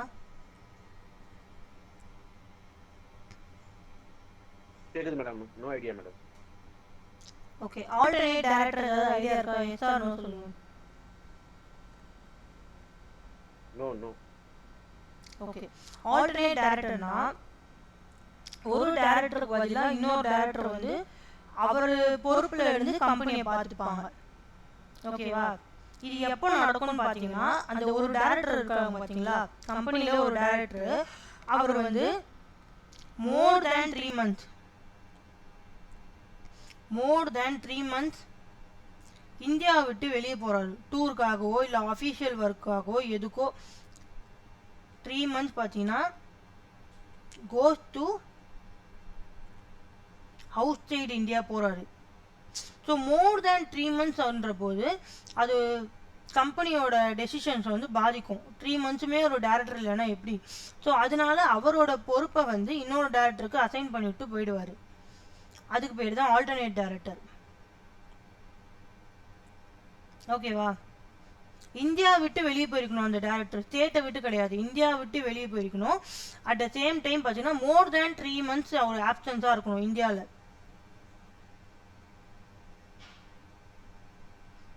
ஆல்டர்னேட் டேரக்டர்னா புரியுதா? டீட்டெயிலாக நம்ம பார்ப்போம், டைப்ஸ் ஆஃப் டேரக்டர்ஸில் டீட்டெயிலாக பார்ப்போம். ஓகே மேம், இப்போ இது புரியுது மேம். ஹலோ மேம், இப்போ இந்த கான்செப்ட் புரியுது மேம். ஓகே. ஸோ மேக்ஸிமம் ஒரு இண்டிவிஜுவல் எத்தனை கம்பெனிக்கு டேரக்டராக இருக்கலாம்? 20 கம்பெனிஸுக்கு டேரக்டராக இருக்கலாம். அது வந்து இன்க்ளூடிங் ஆல்டர்னேட்டிவ் டேரக்டராகவும் இருக்கலாம், எக்ஸ்க்ளூடிங் டார்மெண்ட்னா என்னது? டார்மெண்ட்னா கேள்விப்பட்டிருக்கீங்களா? டார்மெண்ட் டேரக்டர், டார்மெண்ட் கம்பெனின்னு ஒன்று இருக்கு. லைக் டார்மெண்ட்னா என்னன்னா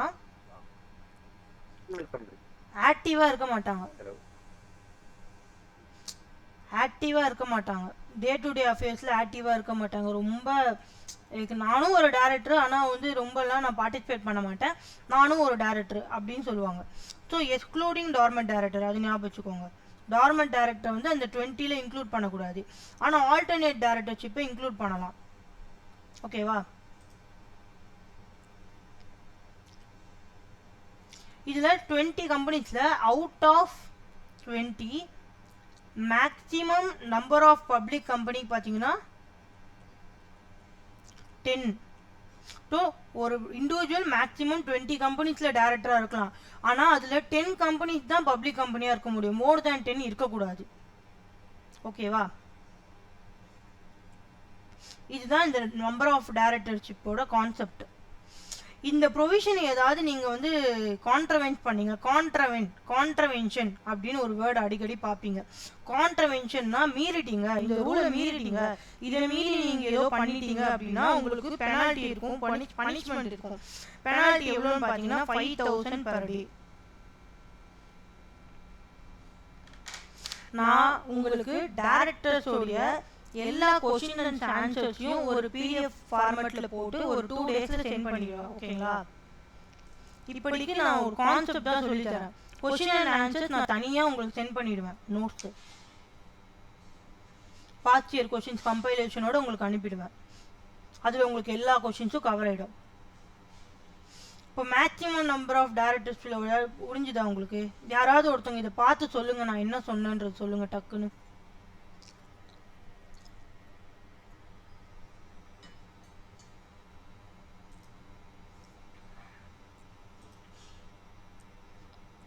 ஹலோ, இதை பார்த்து சொல்லுங்க, நான் என்ன சொன்னன்றது ரிப்பீட் பண்ணுங்க போதும்.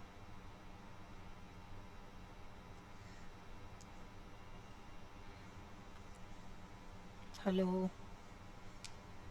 மேம், ஒரு டேரக்டர் வந்து மேக்ஸிமம் 20 கம்பெனிஸ் வரைக்கும் டேரக்டரா அந்த பொசிஷன் நம்ம இருந்துக்கலாம். அது வந்து ஆல்டர்னேட் டேரக்டர்ஷிப்மே வந்து அப்ளிகபிள் தான், இன்க்ளூட் பண்ணிக்கலாம் அதையுமே. பட் வந்து டார்மெண்ட் டேரக்டர்ஸா இருந்தா அதை நம்ம இன்க்ளூட் பண்ணக்கூடாது. ஓகே. அப்போ வந்து பப்ளிக் கம்பெனியா பார்த்துக்கிட்டீங்கன்னா அந்த 20 கம்பெனிஸ்ல 10 கம்பெனிஸ் வந்து பப்ளிக் கம்பெனிக்கு டேரக்டரா இருந்துக்கலாம், not more then 10 ma'am. Okay. இந்த ப்ரொவிஷன் அவங்க ஏதாவது மீறிட்டாங்கன்னா, இப்போ மோர் தேன் 20 கம்பெனியில் அவங்க அப்பாயிண்ட் ஆகிட்டாங்க, இல்லை மோர் தேன் 10 பப்ளிக் கம்பெனிஸில் அவங்க அப்பாயிண்ட் ஆகிட்டாங்க அப்படின்னா அவங்களுக்கு பெனால்ட்டி பார்த்தீங்கன்னா 5,000 per day. ஓகேவா? Okay ma'am. Okay, super. 2 question முடிச்சிட்டோம்.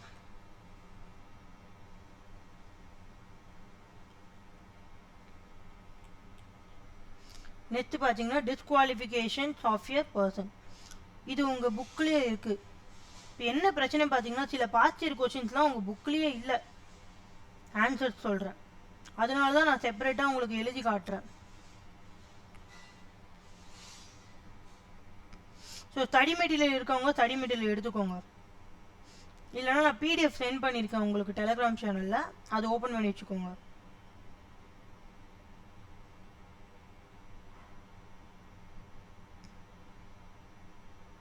ஓகே, இதுதான் நம்ம பார்த்துட்டு இருக்க concept. Directors roles, responsibility, qualification, appointment, retirement, resignation, removal, remuneration, powers, DIN. இதில் நம்ம டின்னு பார்த்துட்டோம் அண்ட் மேக்ஸிமம் நம்பர் ஆஃப் இது பார்த்துட்டோம். ஓகே, இப்போ நெக்ஸ்ட் கொஷின் பார்த்தீங்கன்னா இங்கே பாருங்கள், நம்ம டின் வந்து எத்தனை பாயிண்ட்ஸ் படித்தோம், இதில் இவ்வளோ தான் கொடுத்துருக்காங்க டின்னுக்கு. அதனால தான் நான் உங்களுக்கு நோட்ஸ் வந்து செப்பரேட்டாக எழுதுறேன். இப்போ வந்து disqualification one of the important question.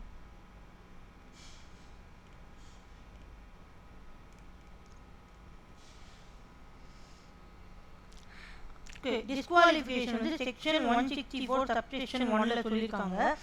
இந்த பர்சன்லாம் வந்து not eligible for appointment as a director of the company. ஓகேவா? If he is of unsound mind. Unsound மைண்ட்னா அவர் வந்து எதையுமே புரிஞ்சுக்கிற நிலைமையில இல்லை. ஓகேவா? மென்டல்னு கூட சொல்லலாம். லைக் வந்து நீங்கள் எது சொன்னாலும் அவருக்கு புரிஞ்சிருக்க நிலைமை இல்லை, அவரால் சொந்தமாக ஒரு டெசிஷன் எடுக்க முடியாது. அண்ட் தென் அவர் ஒரு சவுண்ட் மைண்ட் இல்லைன்னா ஒரு சுயமாக சிந்திக்கிற நிலைமையிலையோ இல்லை ஒரு கம்பெனிக்காக ஒரு டெசிஷன் எடுக்கிற நிலைமையிலையோ அவருக்கு இல்லை. அவருக்கு ஏதோ ஒரு பாதிப்பு இருக்குது, மைண்டு சரியில்லை. இந்த மைண்டை வச்சுக்கிட்டுலாம் அவர் டேரக்டராக அப்பாயிண்ட் பண்ணோன்னா கண்டிப்பாக கம்பெனிக்கு நல்லதாக இருக்காதுன்றது தான் அன்சவுண்ட் மைண்ட். ஸோ அவர் அன்சவுண்ட் மைண்டுன்னு கோர்ட்டே வந்து டிக்ளேர் பண்ணிட்டாங்க. கம்பீட்டன்ட் கோர்ட்னா அதுக்கு அப்ளிகபிளான கோர்ட்டு, அந்த ஏரியாவுக்கு இல்லை கோர்ட்டு. கம்பீட்டன்ட்னா இப்போ சென்னையில் ஹைகோர்ட் மாதிரி அந்தந்த ஏரியாவுக்குள்ள கோர்ட்டுன்னு அர்த்தம். ஓகேவா? ஸோ அவர் அன்சவுண்ட் மைண்டாக இருந்தாங்கன்னா அவர் கண்டிப்பாக டேரக்டர் அப்பாயிண்ட் பண்ணுற எலிஜிபிளே கிடையாது. இதெல்லாம் நீங்கள் சிமிலர் பாயிண்ட்ஸ், இது அன்சவுண்ட் மைண்டு, அன்டிஸ்சார்ஜ் இன் இன்சால்வெண்ட்டு, அப்புறம் அட்ஜுடிகேட்டட் அஸ் இன் இன்சால்வெண்ட், இதெல்லாம் பார்த்தீங்கன்னா ரொம்ப ஃப்ரீக்வெண்ட்டாக உங்களுக்கு ஆடிட்டருக்கும் இதே மாதிரி தான் வரும். ஓகேவா? ஸோ இதெல்லாம் நீங்கள் கொஞ்சம் ஞாபகம் வச்சுக்கணும். அன்சவுண்ட் மைண்டு, அவர் மென்டல் ஆகிட்டாரு, மைண்டே சரியில்லை, கோர்ட்டே வந்து டிக்ளேர் பண்ணிடுச்சு அவங்களுக்கு அன்சவுண்ட் மைண்டு அப்படின்னு சொல்லிட்டு, அப்படின்னா அவர் கண்டிப்பாக not eligible for appointment. And then undischarged insolvent. இன்சால்வெண்ட்னா என்னன்னா அவர் டிவால் ஆகிட்டார், மொத்தமாக டிவால், அவர்கிட்ட 10 பைசா இல்லை. ஓகேவா? சுத்தமாக வந்து காசு இல்லை அவர் வந்து டெஃபினட்டாக கம்பெனிக்கு வந்து ஒரு பிரச்சனைனா ஒரு போதும் ஹெல்ப் பண்ண முடியாது. அவர் அப்பாயிண்ட் பண்ணாலும் ரிஸ்க்கு தான் நம்மளுக்கு. ஏன்னா அவர் டிவால் ஆகிட்டாருன்றதுனால இந்த மஞ்சள் நோட்டீஸ் கொடுத்துருவாங்க தெரியுமா கோர்ட்டில், என்கிட்ட ஒன்றும் இல்லைப்பா, என்னோட அசட்ஸ் லயபிலிட்டிஸ் வந்து இட்ஸ் கிரேட்டர் தேன் அசட்ஸ். அப்படின்னா என்ன? என்னுடைய கடன் பார்த்தீங்கன்னா வருமானத்தை விட அதிகமாக இருக்குது. ஸோ அவர் டிவால் ஆகிட்டாரு, அவருக்கு பேர் தான் அன்டிஸ்சார்ஜ் இன்சால்வெண்ட். அதே அப்படி இல்லைன்னா அவர் வந்து கோர்ட்டில் அப்ளை பண்ணியிருக்காரு, இந்த மாதிரி எனக்கு நான் இன்சால்வெண்ட்டுன்னு எனக்கு ஒரு நோட்டீஸ் கொடுத்துருங்க, எனக்கு ஒரு பேர் கொடுத்துருங்க, நான் ஒரு இன்சால்வெண்ட்டு அப்படின்னு சொல்லிட்டு அப்படின்னு கோர்ட்டில் அப்ளை பண்ணியிருக்காரு. அந்த அப்ளிகேஷனுமே பெண்டிங், அப்ளிகேஷன் போட்டிருந்தாலே அவங்க நாட் எலிஜிபிள். ஓகேவா? 3 பாயிண்ட் புரிஞ்சுதா? புரிஞ்சது மேம். ஓகே, 4th பாயிண்ட் பார்த்தீங்கன்னா he has been convicted by a court of any offense. offense-னா ஏதோ ஒரு தப்பு பண்ணியிருக்காரு, கிரிமினல் ஒர்க், ஏதோ ஃப்ராட் பண்ணியிருக்காருன்னு அர்த்தம் offense-னா. ஓகேவா? he has been convicted by a court-னா கோர்ட்டால our தண்டிக்கப்பட்டிருக்காரு. moral turpitude-னா பப்ளிக்கு எதிராக நீ வந்து ஏதோ பெரிய தப்பு பண்ணியிருக்கன்னு அர்த்தம். பப்ளிக் இதனால வந்து பெரிய பாதிப்பு நடந்திருக்குன்னு அர்த்தம். ஓகேவா? Sentenced in respect of imprisonment. Imprisonment mean jail. இதெல்லாம் புக் இருந்தால் எழுதிக்கோங்க மீனிங். இம்ப்ரிசான்மெண்ட்னா jail for not less than 6 months. அதாவது 6 months நீ ஜெயில் போயிருக்க. And a period of 5 years has not elapsed from the date of expiry of the sentence. Okay, இந்த point நான் explain பண்ணுறேன். 4th point,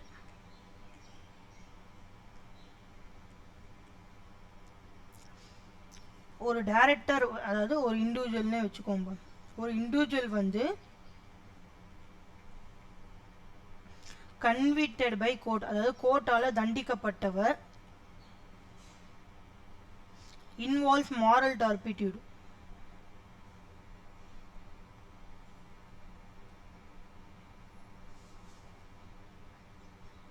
okay. இம்ப்ரிசன்மெண்ட்னா ஜெயில் தண்டனை அனுபவிச்சிருக்காரு. Not less than 6 months, அதாவது minimum 6 months ஜெயிலில் இருந்திருக்காரு minimum. அப்போ less than 6 monthsனா வந்து அவர் எலிஜிபிளாக இருக்கும். புரியுதா உங்களுக்கு? எப்படி நம்ம புரிஞ்சுக்கணும்னு புரியுதா?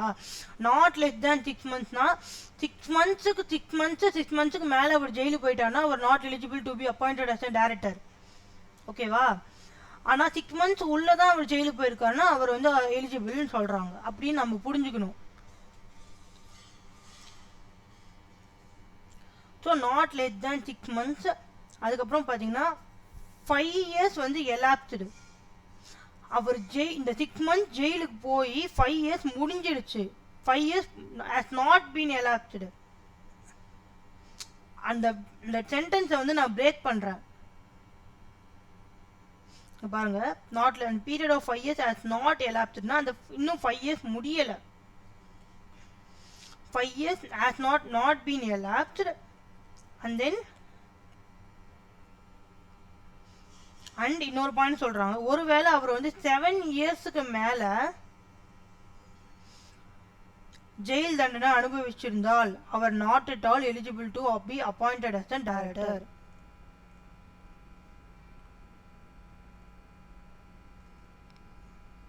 ஸோ நம்ம இந்த மாதிரி பிரேக் பண்ணி தான் படிக்கணும். ஓகேவா? ஸோ என்ன சொல்றாங்கன்னா, ஒரு இண்டிவிஜுவல் கன்விக்டட் பை கோர்ட்டால தண்டிக்கப்பட்டவர், இன்வால்வ் மாரல் டார்பிட்யூட், பெரிய தப்பு பண்ணியிருக்காரு. அதாவது அவரோட தொழிலுக்கே அவர் வந்து துரோகம் பண்ணியிருக்காரு, அவருடைய வேலைக்கே அவர் துரோகம் பண்ணியிருக்காரு. இதனால பப்ளிக் வந்து அஃபெக்ட் ஆயிருக்காங்க. ஜெயில் தண்டனை அனுபவிச்சிருக்காரு. நாட் லெஸ் தேன் 6 months, அதாவது மினிமம் 6 months. எப்படி வேணா சொல்லலாம். நீங்கள் வந்து புதுசாக யோசிக்கணும். நாட் லெஸ் தேன் 6 monthsனா அப்போ 6 monthsக்குள்ளனா அவர் எலிஜிபிளா? Yes, eligible. மினிமம் 6 months ஜெயிலில் இருந்தால் நாட் எலிஜிபிள். ஓகேவா? சரி, ஓகே. அவர் மினிமம் 6 months ஜெயிலில் இருந்திருக்காரு. 5 years நாட் எலாப்ஸ்டு சொல்கிறாங்க. 5 years இன்னும் முடியலை அப்படின்றாங்க. ஃபார் எக்ஸாம்பிள் 2019 அவர் ஜெயிலுக்கு போயிருக்காரு ஃபார் 10 months. ஓகேவா? 2019 ஜெயிலுக்கு போயிருக்காரு ஃபார் 10 months. 2024 அவர் அப்பாயிண்ட் ஆகணும்னு நினைக்கிறாரு ஒரு கம்பெனியில் டைரக்டராக. அவர் அப்பாயிண்ட் ஆகலாமா, ஆகக்கூடாதா?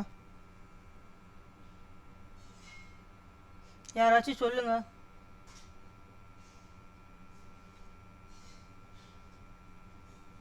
ஹலோ,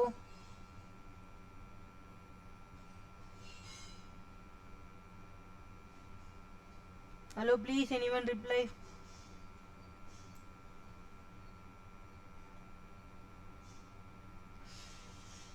எஸ் ஆர் நோ சொல்லுங்க. அப்பாயிண்ட் ஆகலாமா ஆகக்கூடாதான்னு மட்டும் சொல்லுங்க. எலிஜிபிளா ஃபர்ஸ்ட்? அவர் எலிஜிபிள் அப்பாயிண்ட் ஆகிறதுக்கு?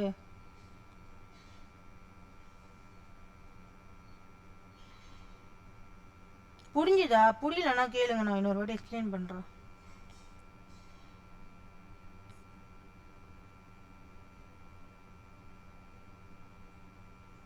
கைஸ் இருக்கீங்களா? மேம் அந்த 5 years சொன்னீங்க மேம், அது மட்டும் கிளியரா இல்ல மேம். அதுதான்மா, இப்போ இந்த எக்ஸாம்பிள் எடுத்துக்கோ. இதுல 5 years முடிஞ்சுதா பாரு.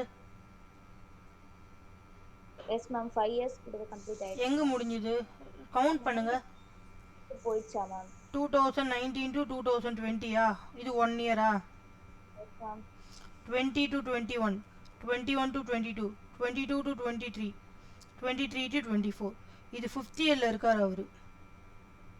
Okay ma'am. அப்ப 5 years அந்த சேத் அப்படி கனெக்ட் பண்ண கூடாதா மேம்? 5 years கம்ப்ளீட் எலாப்ஸ் ஆயிருக்கணும். 5 years முடிஞ்சதுக்கு அப்புறம் தான் அவர் எலிஜிபிள். 5 years முடியலன்னா அவர் not eligible.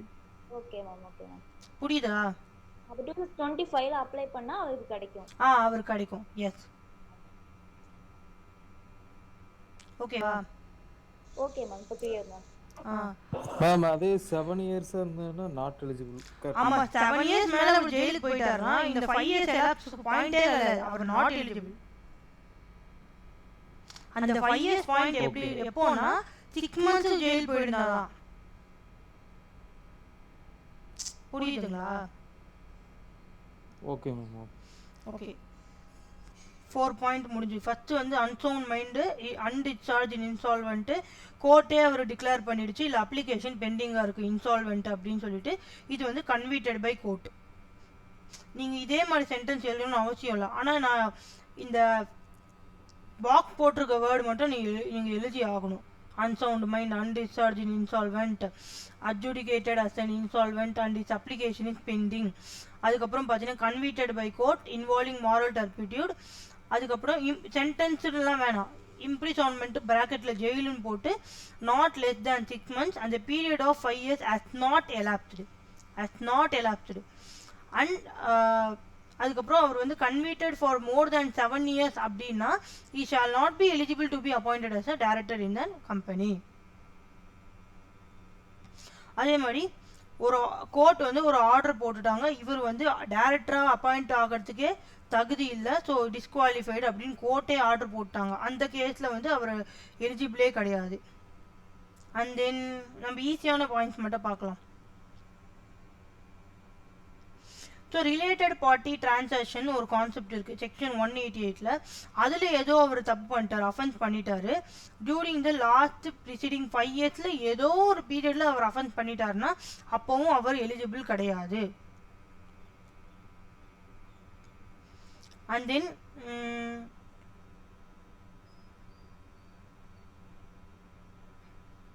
he has not paid any calls.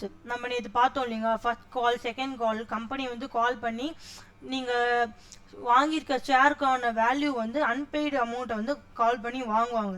அப்படி வந்து நீங்கள் ஒரு இண்டிவிஜுவலாக கம்பெனியில் வாங்கியிருக்க ஷேருக்கு நீங்கள் வந்து பே பண்ணலை அப்படின்னா then you are not be eligible to appointed as a director.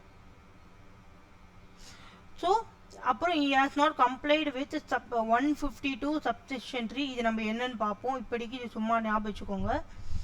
And then 165 subsection 1 நீங்கள் வந்து கம்ப்ளை பண்ணலைன்னா ஃபாலோ பண்ணலைன்னு அர்த்தம்.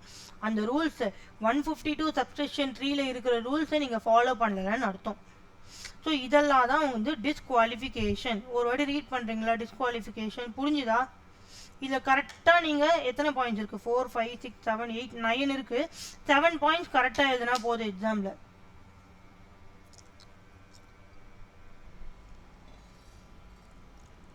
டிஸ்குவாலிஃபிகேஷன் புரிஞ்சுதா? ஒரு வாட்டி ரீட் பண்ணுறீங்களா?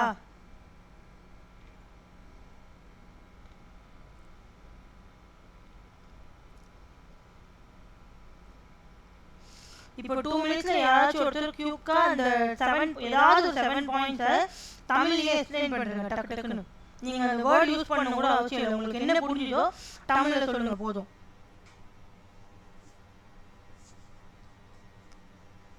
இம்பார்ட்டன்ட் கொஸ்டின்மா, இது வந்து 3 to 4 அட்டம்ப்ட்ஸ் கேட்டிருக்காங்க. இது ஜஸ்ட் நீங்கள் தெரிஞ்சு வச்சுக்கிட்டாலே 7 மார்க்ஸ். அதுவும் இது வந்து காமன் பாயிண்ட்ஸ். இது டேரக்டர்ஸ்க்கு மட்டும் இல்லை, நீங்கள் போக போக பார்ப்பீங்க ஆடிட்டர்ஸுக்கும் இதே மாதிரி காமன் பாயிண்ட்ஸ் வரும்.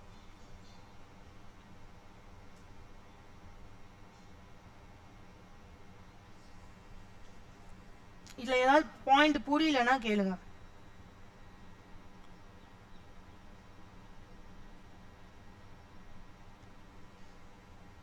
சரி, யார் ரெடியாக இருக்கா? அட்லீஸ்ட் ஒரு 5 பாயிண்ட்ஸ் சொல்லுங்கள். ஃபஸ்ட்டு 4 பாயிண்ட்ஸே இங்கேயே இருக்குது, பார்த்து கூட சொல்லுங்கள், பரவாயில்ல.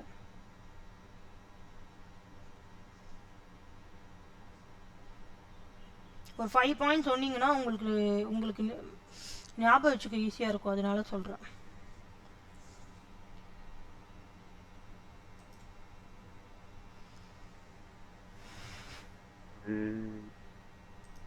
அன்சவுண்ட் மைண்ட் இருந்தா நீங்க டிஸ்குவாலிஃபை மேடம் டைரக்டர். ஓகே.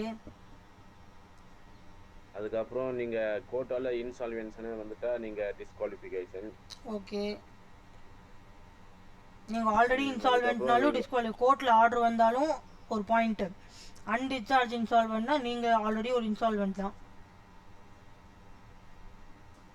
அப்புறம் கோர்ட்டால நீங்க என்ன அஃபென்ஸ் பண்ணிட்டா அதாவது நீங்கள் மோர் தென் 7 இயர் நீங்கள் பண்ணியிருந்தா நீங்கள் டிஸ்குவாலிஃபைடு. ஓகே ஜெயிலுக்கு போயிருந்தா நீங்கள் டிஸ்குவாலிஃபைடு. ஓகே அதுக்கப்புறம் நீங்கள் லாஸ்ட்டு 5 இயர்ஸில் மோர் தென் 6 மந்த்து நீங்கள் ஜெயிலுக்கு போயிருந்தா நீங்கள் disqualified. Okay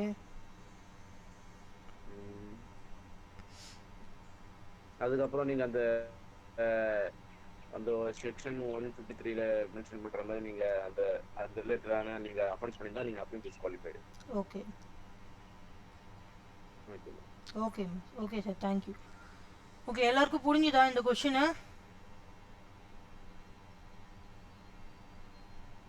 yes or no சொல்லுங்க. ஓகே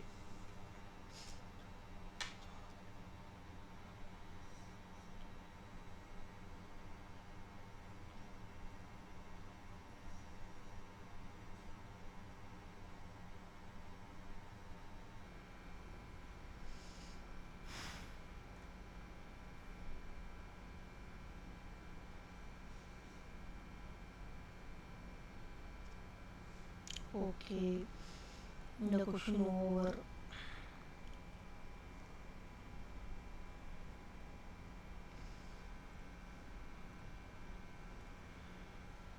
ஓகே, நம்ம டைப்ஸ் ஆஃப் டைரக்டர்ஸ் குள்ள போலாம்.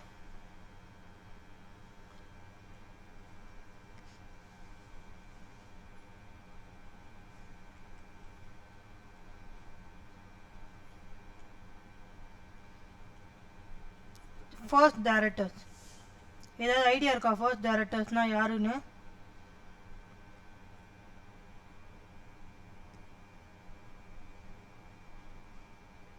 எதுவும் கொடுக்கல உங்க புக்கில், ஃபர்ஸ்ட் டைரக்டர்ஸ் கூட கொடுக்கல புக்கில்.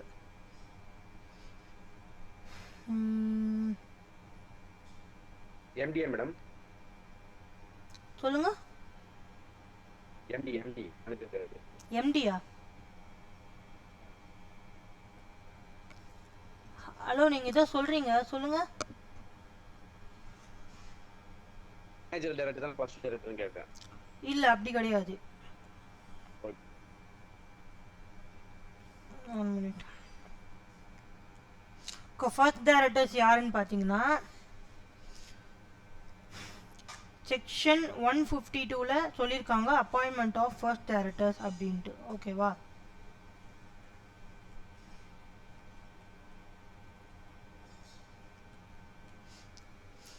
இதில் என்ன சொல்கிறாங்கன்னா ஆர்டிகல்ஸ் ஆஃப் அசோசியேஷன் 2 டாக்குமெண்ட் பார்த்தோம், MOA AOA அப்படின்னு சொல்லிட்டு. ஆர்டிகல்ஸ் ஆஃப் அசோசியேஷனில் யார் நேமாவது இப்போ தான் இந்த கம்பெனி புதுசாக ஃபார்ம் பண்ணியிருக்காங்க, நியூ கம்பெனி ஃபார்ம் பண்ணியிருக்காங்க, ஆர்டிகல்ஸ் ஆஃப் அசோசியேஷனில் நேம் மென்ஷன் பண்ணியிருக்காங்க, இவங்க தான் ஃபர்ஸ்ட் டைரக்டர்ஸாக இருக்க போகிறாங்க. ஃபர்ஸ்ட் டைரக்டர்ஸ் தான் கம்பெனி உருவாக்கின உடனே ஃபர்ஸ்ட்டாக யார் டைரக்டர்ஸாக அப்பாயிண்ட் பண்ண போகிறாங்க, யார் வந்து அந்த டைரக்டர்ஸ், அதுதான் ஃபர்ஸ்ட் டைரக்டர்ஸ். ஆர்டிகல்ஸ் ஆஃப் அசோசியேஷனில் அந்த ஃபர்ஸ்ட் டைரக்டர்ஸ் நேம் மென்ஷன் பண்ணியிருந்தாங்கன்னா ஓகே, நோ ப்ராப்ளம். அவங்க யார் அந்த நேம், எந்த நேம், யார் நேம் மென்ஷன் பண்ணியிருக்காங்களோ அவங்க தான் ஃபர்ஸ்ட் டைரக்டர்ஸ். ஓகேவா? இப்போ பிரச்சனை என்னன்னா நேமே மென்ஷன் பண்ணல, ஆர்டிகல்ஸ் ஆஃப் அசோசியேஷன் சைலண்ட்டாக இருக்குது. சைலண்ட்னா இந்த ஃபர்ஸ்ட் டைரக்டர்ஸ் பற்றின விஷயமே அதில் இல்லை, ஆர்டிகல்ஸ் ஆஃப் அசோசியேஷனில் இல்லை. இப்போ என்ன பண்ணுறது அப்படின்றது தான் பாயிண்ட்டே. ஓகேவா? இப்போது ஆர்டிகல்ஸ் ஆஃப் அசோசியேஷன் சைலண்ட்டாக இருக்குது அப்படின்னா, சைலண்ட்டாக இருக்குன்னா நம்ம என்ன பண்ணணும்னா ரெகுலேஷன் 60 டேபிள் எஃப்னு ஒன்று இருக்கும், அதில் இருக்கும். ஓகேவா? அதுபடி நம்ம என்ன பண்ணணும்னு பார்த்தீங்கன்னா மெஜாரிட்டி ஆஃப் தி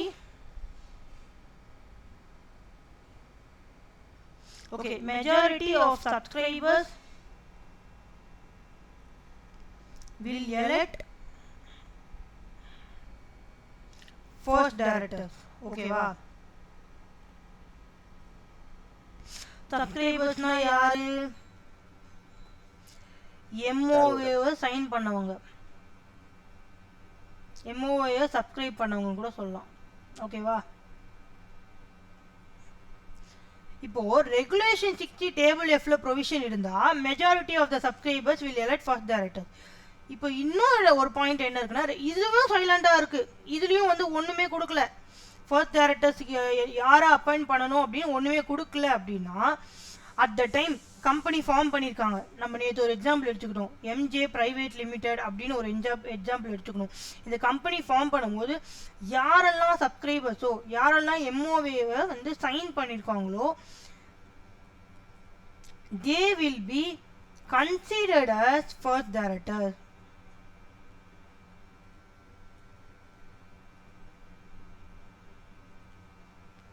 புரியுதா?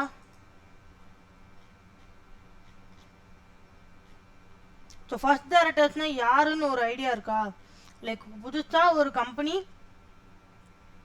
ஸ்டார்ட் பண்ணியிருக்காங்க, ஃபர்ஸ்ட் யாரை வந்து டைரக்டர்ஸாக அப்பாயிண்ட் பண்ணுவாங்க அவங்க?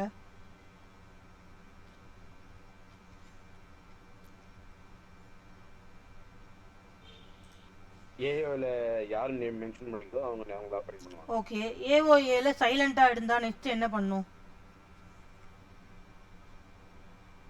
ரெகுலேஷன் 60 டேபிள் எஃப் பார்க்கணும். சொல்லுங்க. ரெகுலேஷன் டேபிள் எஃப் பார்க்கணும் அப்படின்னா சப்ஸ்கிரைபரால எலெக்ட் பண்ணணும் மெஜாரிட்டியை. அதுவும் சைலண்டா இருந்தா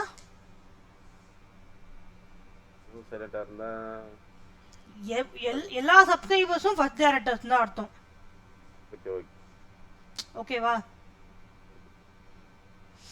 இது எப்போ வரைக்கும் பார்த்தீங்கன்னா எல்லா சப்ஸ்கிரைபர்ஸும் ஃபர்ஸ்ட் டைரக்டர்ஸை எப்போ வரைக்கும் பார்த்தீங்கன்னா first annual general meeting conduct பண்ணுற வரைக்கும். ஏன்னா ஃபர்ஸ்ட் ஆனுவல் ஜெனரல் மீட்டிங்கில் டைரக்டர்ஸை அப்பாயிண்ட் பண்ணிடுவாங்க. அது வரைக்கும் இந்த சப்ஸ்கிரைபர்ஸ் தான் ஃபர்ஸ்ட் டைரக்டர்ஸாக இருப்பாங்க. புரியுதா? Until first annual general. Okay, general மீட்டிங்னா நான் என்ன சொன்னேன்? எப்போ ஜெனரல் மீட்டிங் கண்டக்ட் பண்ணுவோம்? நான் ஒரு பாயிண்ட் சொன்னேன், 2 மீட்டிங் இருக்குது, போர்ட் மீட்டிங் ஜெனரல் மீட்டிங்ட்டு. போர்ட் மீட்டிங் வந்து டைரக்டர்ஸ்க்கான மீட்டிங், ஜெனரல் மீட்டிங் யாருக்கான meeting? Directors plus shareholders ma'am. Directors plus share holders.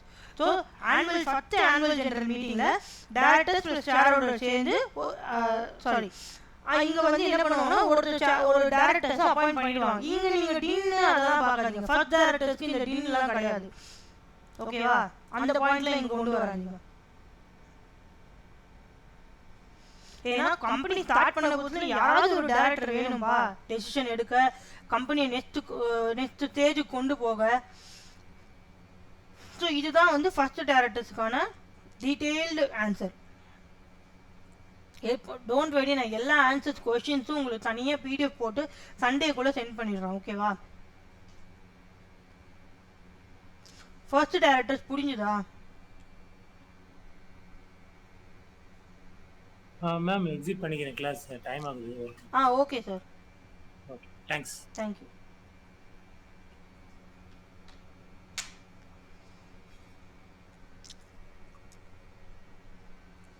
Okay, ஒரு 2 minutes பிரேக் எடுத்துக்கலாமா?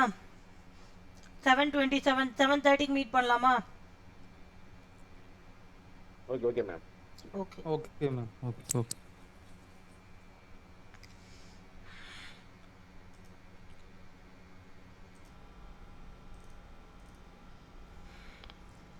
ஹலோ, இருக்கீங்களா? கேக்குதா? கேக்குது மேடம். ஓகே, இப்போ நான் இதில் இன்னொரு பாயிண்ட் சொல்கிறேன், லைக் டிஸ்குவாலிஃபிகேஷனில் இன்னொரு பாயிண்ட் சொல்கிறேன். லைக் கம்பெனியே வந்து as not filed financial statements annual returns. எல்லா கம்பெனியும் வந்து இயர்லி எண்ட் பார்த்தீங்கன்னா அவங்களுடைய ஃபினான்ஷியல் ஸ்டேட்மெண்ட்ஸ்னால் என்ன, profit and loss account, balance sheet, இதெல்லாம் வந்து ஃபைல் பண்ணணும். ஆனால் ஒரு கம்பெனி வந்து மோர் தேன் 3 இயர்ஸாக வந்து அது ஃபைல் பண்ணலை. And also fail to repay the deposits accepted by it or pay interest. டெபாசிட்னா என்னென்னா பப்ளிக் கிட்ட இருந்து ஒரு அமௌண்ட் வாங்கியிருப்பாங்க டெபாசிட்டாக.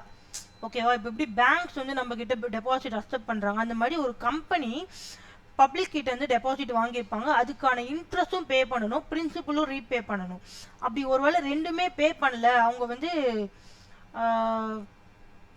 ரெண்டுமே வந்து ஃபெயிலியர் பண்ணிட்டாங்க, அந்த கம்பெனி ஃபெயில் ஆயிடுச்சு அப்படின்னா அப்போவும் வந்து ஒரு டைரக்டராக வந்து அந்த கம்பெனிக்கு டைரக்டராக நீங்கள் அப்பாயிண்ட் ஆக முடியாது. புரியுதா?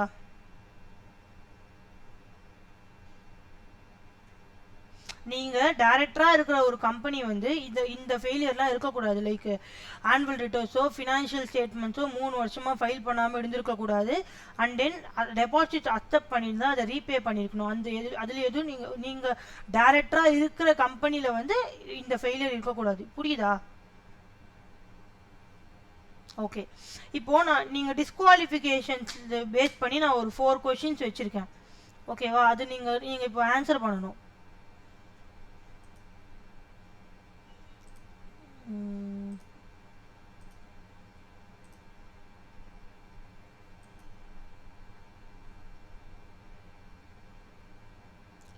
ஸ்க்ரீன் தெரியுதா பாருங்க. தெரியுது மேடம். ஓகே. இப்போ இது நீங்கள் யாராவது ஒருத்தர் ஒரு கொஷினுக்கு இப்போ 4 பேர் இருக்கீங்க. 4 பேரும் ஒரு கொஷினுக்கு ஆன்சர் பண்ணணும்.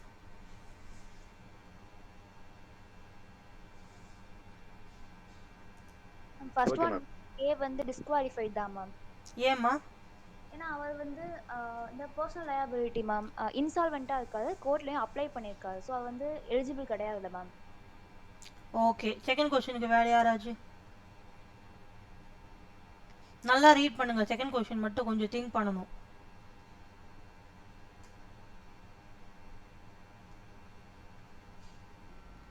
கொஷின் புரியலன்னா கேளுங்க, நான் எக்ஸ்பிளைன் பண்றேன்.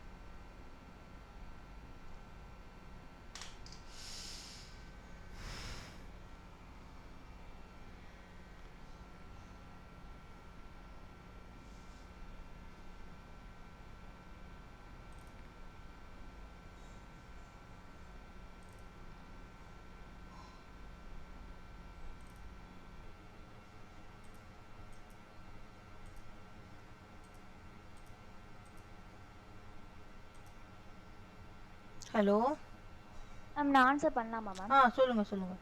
அவர் எலிஜிபிள் தான் மேம். எலிஜிபிளா? ஏன்னா 2.5 months கிட்ட தான் மேம் வரும் 8 weeksன்றது. Okay correct. அண்ட் 2 years முன்னாடி தானே மேம். மேபி 6 monthsக்கு மேல இருந்தால் தான் அந்த 5 years கணக்கு நம்ம எடுத்துக்கிட்டோம். ஆமாம். அப்போ இவ எலிஜிபிள் தானே மேம் டேரக்டாக அப்ளை பண்ணுறது? Exact. Correct. Thank you ma'am. Third ஒனுக்கு வேறு யாராவது ப்ளீஸ்? தேர்ட் அவர் எலிஜிபிள் மேடம். தேர்ட் ஒன் எலிஜிபிளா? எப்படி சொல்றீங்க?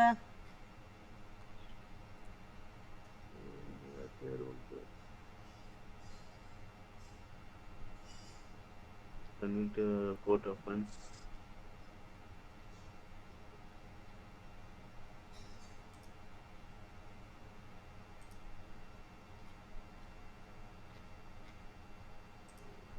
ஹலோ சொல்லுங்க சார். அதான் மேடம் 1 year அவர் வந்து 8 years ago தானே. Okay. Convicted by 8 years ago and implement. Okay 1 year. Okay. ஆனால் 8 years ago தான். சாரி 10 years கேப் இருக்கு. 5 years கேப் இருக்கு. மோர் தேன் 5 years கேப் இருக்கு. ஓகே. அதனால நான் கரெக்டான ரீசன் கேட்குறேன். நீங்கள் சொன்ன ஆன்சர் கரெக்ட் தான். Okay madam. Okay. Fourth one ma'am 3 years வந்துட்டு அவங்க ஆனுவல் ரிட்டர்ன் ஃபைல் பண்ணாமல் இருக்காங்க. ஸோ அவங்க வந்துட்டு disqualification of director. Okay sir correct sir. Okay. டிஸ்குவாலிஃபிகேஷன்ஸில் ஓரளவுக்கு ஐடியா கிடைச்சதா? Yes ma'am. ஓகே.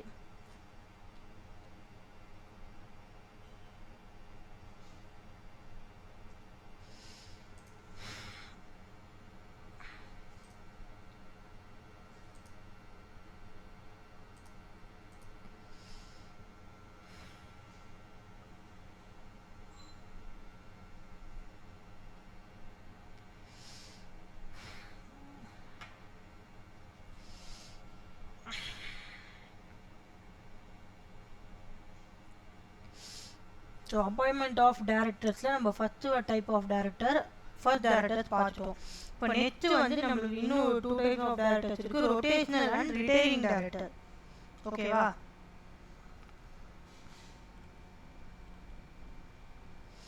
யாராவது பிக் பாஸ் பார்த்துருக்கீங்களா?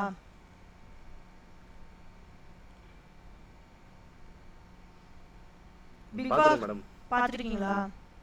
ஓகே, அதுல நாமினேஷன் எலிமினேஷன் சொல்லுவாங்களே, அந்த கான்செப்ட் கொஞ்சம் எக்ஸ்பிளைன் பண்ணுங்க. வீக்லி ஒன்ஸ் நாமினேட் பண்ணுவாங்க, எலிமினேட் பண்ணுவாங்கல்ல, எல்லாம் சேர்ந்து நாமினேட் பண்ணுவாங்க. டாப் 4 ஆளுங்களே வச்சுக்குவாங்க. புரியல. யார் எலிமினேட் ஆவன்னு எல்லாம் நாமினேட் பண்ணுவாங்க மேடம். ஓகே, அதுல ஒருத்தர் எலிமினேட் பண்ணுவாங்களா? ஆமா மேடம். அதே கான்செப்ட் தான் இங்க. யாரு ரிட்டையர் ஆகணுமோ ரொட்டேட் பண்ணுவாங்க. ரொட்டேட்ல இருந்து கொஞ்சம் பேரை ரிட்டையர் பண்ணுவாங்க. புரியுதா? ரிட்டையர்னா வந்து அவர் இந்த டைரக்டரை பொறுப்பை விட்டுட்டு போறாருன்னு அர்த்தம். ஆஃபீஸ்ல இருந்து கனெக்ட் பண்றீங்களா? கனெக்ட் பண்ண முடியுதா அவங்களால நாமினேஷன் எலிமினேஷனை?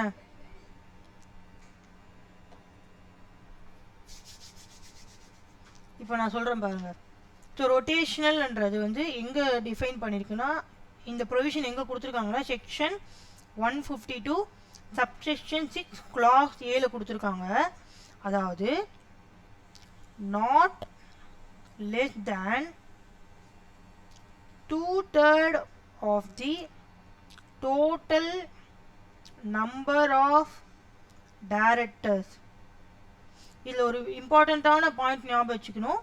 லைக் அப்பர் ரவுண்டிங் ஆஃப்ன்றது ஞாபகம் வச்சுக்கணும். நான் மீனிங் சொல்கிறேன். அப்பர் ரவுண்டிங் ஆஃப் எ இந்த ப்ரொவிஷன் யாருக்கு அப்ளிகபிள் பார்த்தீங்கன்னா பப்ளிக் கம்பெனிக்கு தான் applicable. Public company shall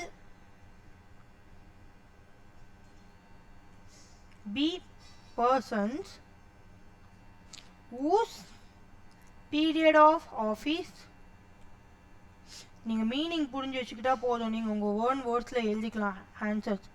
and சில இந்த 2/3 இதெல்லாம் கரெக்டாக எழுதணும். To determination by retirement of directors by rotation.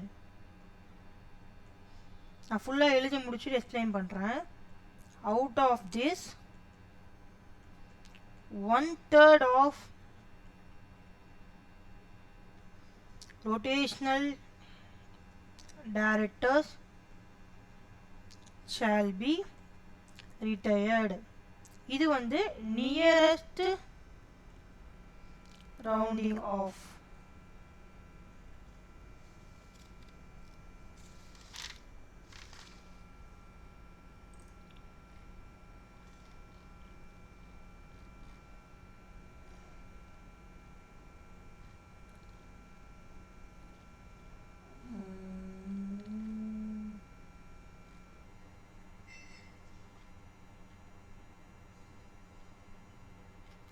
One minute.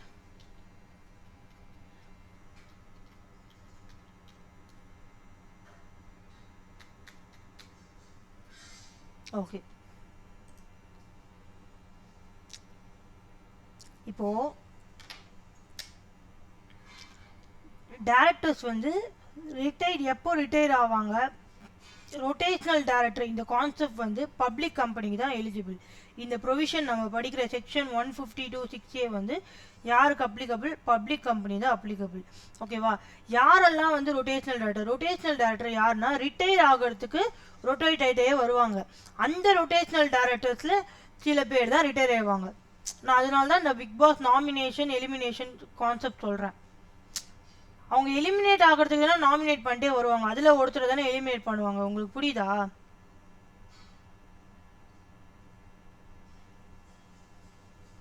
Hello, புரியுது மேடம். இங்கேயும் நாமினேட் பண்ணி ஒரு ரிட்டையர் பண்றதுக்கு அதுதான் இங்கேயும் நாமினேட் பண்ணி எலிமினேட் பண்ணுவாங்க. அந்த நாமினேட்டருக்கு யாரெல்லாம் நாமினேட்டுக்கு எப்படி செலக்ட் பண்ணுவாங்க, எலிமினேட்டுக்கு எப்படி செலக்ட் பண்ணுவாங்க தான் நம்ம படிக்க போகிறோம். ஓகேவா? இப்போ total number of directors for example 10 directors இருக்காங்க. அதில் 2/3 எவ்வளோ வருது? 20 divided by 3.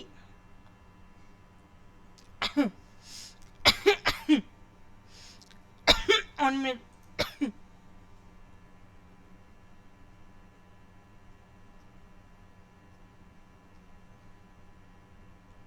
Okay. Okay 10 directors இருக்காங்க. இதில் 2/3 பார்த்தீங்கன்னா 6.3 சம்திங் வருது. 6.3ன்றது ஒரு நம்பர், ஆனால் பர்சன்ஸ் கிடையாதுல்ல. 6.3 நீ எப்படி கவுண்ட் பண்ணுவ பர்சன்ஸா? அதனால என்ன சொல்கிறாங்கன்னா அப்பர் ரவுண்டிங் ஆஃப்னா நெக்ஸ்ட் லார்ஜஸ்ட் நம்பர். 6.3னா 7ன்னு எடுத்துக்கணும். 7 டேரக்டர்ஸ் வந்து ரொட்டேஷனலுக்கு எலிஜிபிள் ஆவாங்க. இந்த 7ல பார்த்தீங்கன்னா சில பேர் ரிட்டையர் ஆவாங்க. புரியுதா? Be person whose period of office is liable to be determination by retirement of directors by rotation. இல்ல அவுட் ஆஃப் திஸ் இப்போ 7 தான் வந்து நம்ம கண்டுபிடிச்ச ரொட்டேஷனல் டைரக்டர். இதுல 1/3 தான் வந்து பாத்தீங்கன்னா எலிஜிபிள் டு ரிட்டையர். இவங்க தான் ரிட்டையர் ஆவாங்க 7/3. இது வந்து நியரஸ்ட் ரவுண்டிங் ஆஃப். னா இப்போ ஃபார் எக்ஸாம்பிள் 2 என்ன வருது? ஓகே 2.1 வருது. நியரஸ்ட் ரவுண்டிங் ஆஃப்னா 2 தான் வரும். நெக்ஸ்ட் அப்பர் ரவுண்டிங் ஆஃப் கிடையாது இதுக்கு பேரு. இதுதான் rotational and retiring director. Retire ஆகிறதுக்கு எலிஜிபிளா எத்தனை பேர் ரொட்டேட் ஆவாங்க, ரொட்டேட்ல வந்து எத்தனை பேர் ரிட்டையர் ஆகுறதுன்றது தான் இது. இப்போ டோட்டல் நம்பர் ஆஃப் டைரக்டர்ஸ்ல 2/3 ஆஃப் த டைரக்டர்ஸ் வந்து இது வந்து பப்ளிக் கம்பெனிக்கு தான் அப்ளிகபிள். நான் திரும்ப சொல்கிறேன், பப்ளிக் கம்பெனிக்கு தான் அப்ளிகபிள். இதில் 2/3 ஆஃப் த டைரக்டர்ஸ் வந்து ரொட்டேஷனல் டைரக்டர்ஸாக வந்து நாமினேட் ஆவாங்க. அந்த ரொட்டேஷனல் டைரக்டர்ஸில் 1/3 ஆஃப் டைரக்டர்ஸ் தான் வந்து ரிட்டையர் ஆவாங்க. புரியுதா உங்களுக்கு? அந்த 2/3 1/3 ஞாபகம் வச்சுக்கோங்க. 2/3 வந்து அப்பர் ரவுண்டிங் ஆஃப், அதாவது நெக்ஸ்ட் லார்ஜஸ்ட் நம்பர். 1/3 வந்து பார்த்தீங்கன்னா நியரஸ்ட். இப்போ 2.1 2ன்றோம். இப்போ 2.7னா என்ன சொல்லுவோம்? 3. நெக்ஸ்ட் நியரஸ்ட் என்ன? 3 தானே. அதாவது 2.5 கிரேட்டராக இருந்தால் நெக்ஸ்ட் நம்பர் போகணும். 2.5 லெஸ்டராக இருந்தால் ஃபார் எக்ஸாம்பிள் 2.3னா 2 தான் எடுக்கணும். இதுதான் நியரஸ்ட் ரவுண்டிங் ஆஃப் உடைய ப்ரொவிஷன். எப்போவுமே நம்ம நார்மலாக நியரஸ்ட் ரவுண்டிங் ஆஃப் தான் பண்ணுவோம். இது இன்கம் டேக்ஸாக இருக்கட்டும், அக்கௌண்ட்ஸாக இருக்கட்டும், எல்லாமே. ஆனால் இங்கே ரொட்டேஷனல் டைரக்டர்ஸுக்கு மட்டும் நம்ம இந்த அப்பர் ரவுண்டிங் ஆஃப்னு பண்ணுறோம். அதாவது நெக்ஸ்ட் லார்ஜஸ்ட் நம்பர் 2.1ஆகவே இருந்தாலும் 3 தான் எடுத்துக்கணும் நம்ம.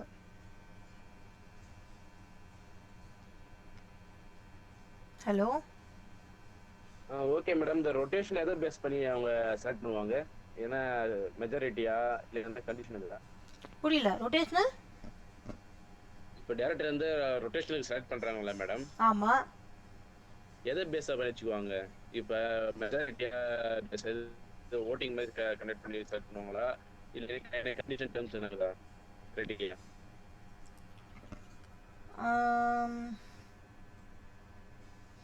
இது வந்து டிட்டர்மைன்ட் பை லாட்ன்றாங்களே, கிட்டத்தட்ட வந்து ஓட்டிங் மாதிரி தான். இதுல ஒரு டேர்ம் இருக்கு, டிட்டர்மைன்ட் பை லாட் அப்படின்னு சொல்லிட்டு சொல்லுவாங்க.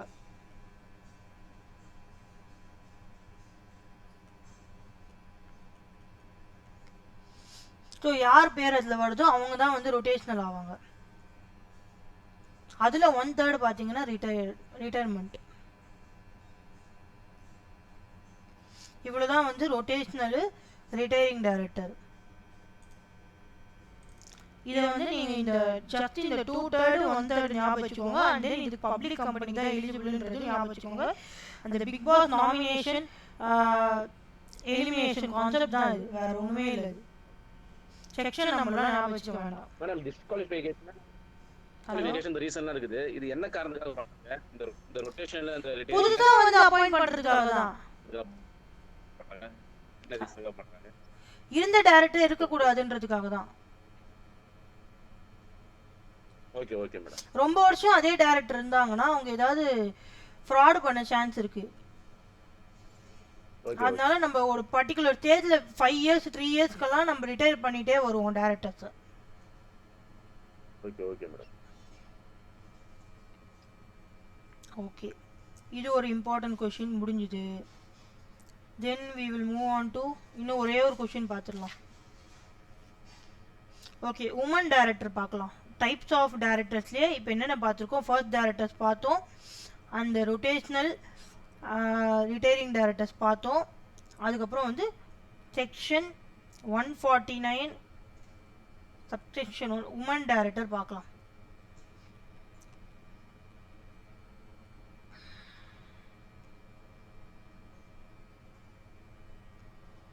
உமன் டைரக்டர் வந்து எப்போ அப்பாயிண்ட் பண்ணணும்னா எவ்ரி லிஸ்டட் கம்பெனியில் மேண்டேட்டரியாக அப்பாயிண்ட் பண்ணணும்.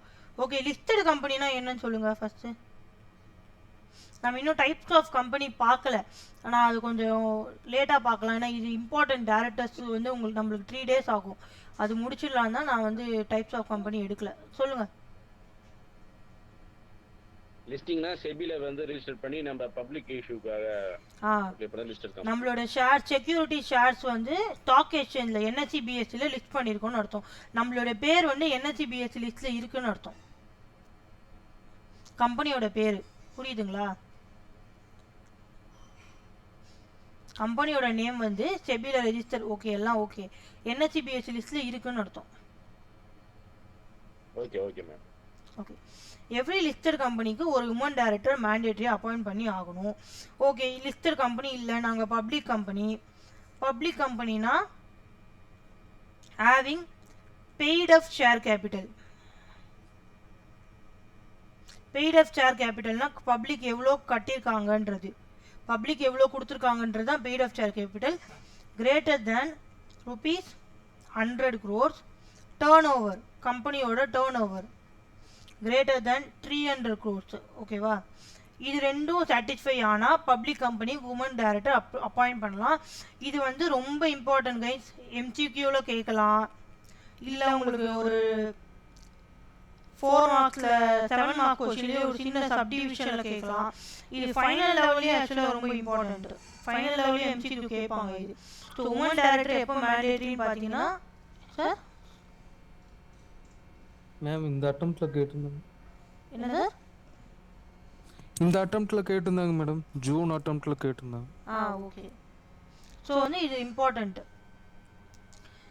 எவ்ரி லிஸ்டட் கம்பெனிக்கு உமன் டைரக்டர் அப்பாயிண்ட் பண்ணணும். அப்புறம் public company having paid of share more than 100 crore, turnover 300 crore மேலே இருந்தா. ஓகேவா? உமன் டைரக்டர் புரிஞ்சுதா? புரிஞ்சது ma'am. 1 minute.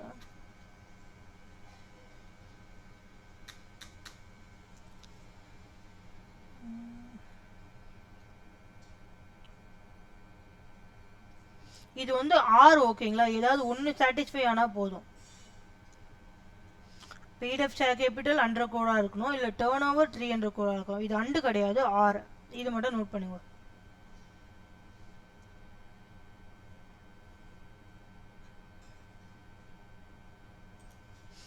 So woman director கேட்டால் எழுதிடுவீங்களா?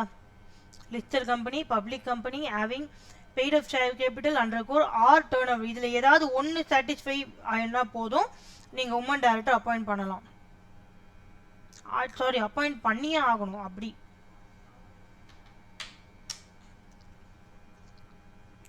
புரியுதா? நெக்ஸ்ட்டுக்கு போகலாமா? ஓகே, இப்போ உமன் டைரக்டர்லேயே வேகன்சி வந்துடுச்சு. வேகன்சினா என்னன்னு சொல்லுங்க.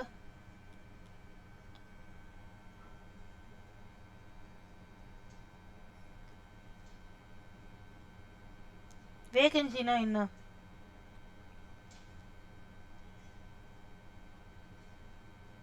வேகன்சினா காலிடம். அங்கே ஒரு உமன் டைரக்டர் இருந்திருக்கணும், ஆனால் இன்னும் யாரும் அங்கே இல்லைன்னு அர்த்தம். ஓகேவா? அப்போது அங்கே உமன் டைரக்டர் இருக்கணும், அங்கே இல்லை, வேகன்சி இருக்குது. அது யார் வந்து ஃபில் பண்ணுவா? அந்த வேகன்சியை, அந்த காலி இடத்த யாராவது நிரப்பணும்ல, யார் வந்து ஃபில் பண்ணுவாங்க பார்த்தீங்கன்னா shall be filled by the board. ஓகேவா? எப்போவும் பார்த்தீங்கன்னா immediate next board meeting, next எப்போ போர்டு மீட்டிங் வருதோ அப்போவே முடிவு பண்ணி யாராவது ஒருத்தர் உமன் டைரக்டர் அப்பாயிண்ட் பண்ணிடுவாங்க. அல்லது 3 months from the date of such vacancy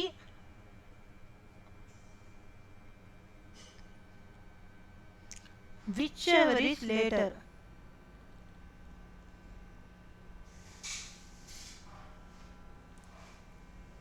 எது வந்து லேட்டரோ அதுக்குள்ள நம்ம வேகன்சி வந்து ஃபில் பண்ணிடணும். For example, immediate board meeting, immediate next board meeting வந்து எக்ஸாம்பிள் என்ன வச்சுக்கலாம் பார்த்தீங்கன்னா ஜூலை 12th நடக்க போகுது board meeting. 3 months from the date of such vacancy. இந்த வேகன்சி வந்து இந்த வேகன்சி ஜூலை ஜூன் மே வச்சுக்கோங்க. 3 months எண்ட் ஆகிறது எப்போன்னு பார்த்தீங்கன்னா ஜூலை 15th வச்சுக்கோங்க. விச் எவர் இஸ் லேட்டர், அதாவது ஜூலை 15க்குள்ளே நீங்கள் அப்பாயிண்ட் பண்ணி ஆகணும். அந்த வேகன்சி காலி இடத்த நீங்கள் நிரப்பி ஆகணும்னு சொல்கிறாங்க. ஓகேவா? இதுதான் உங்களுக்கு டைம் லிமிட். இந்த டைம் லிமிட்குள்ளே நீங்கள் அந்த வேகன்சியை வந்து ஃபில் பண்ணி ஆகணும். அதுதான் சொல்கிறாங்க.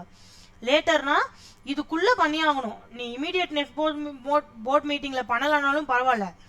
3 months from the date of that vacancy May மாதம் நடந்திருக்கு. மே ஜூன் ஜூலை, அட்லீஸ்ட் ஜூலைக்குள்ளேயாவது நீங்கள் அந்த உமன் டைரக்டர் அப்பாயிண்ட் பண்ணிடுன்னு சொல்கிறாங்க. இவ்வளோதான் உமன் டைரக்டருக்கான பாயிண்ட்ஸே.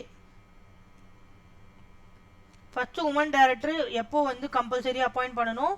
Every listed company.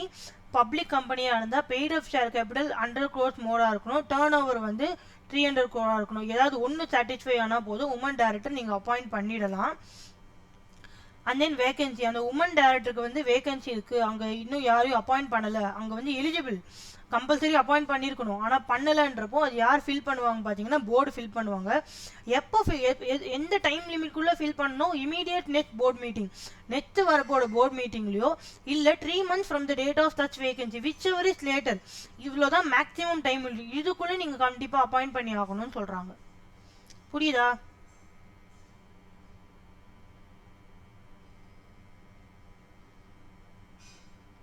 ஓகேவா? இன்னும் ஒரே ஒரு concept, small shareholder director மட்டும் பார்த்துடலாம். இண்டிபெண்டன்ட் டைரக்டர் கொஞ்சம் லாங்காக இருக்கும், அது நாளைக்கு பார்க்கலாம் நம்ம.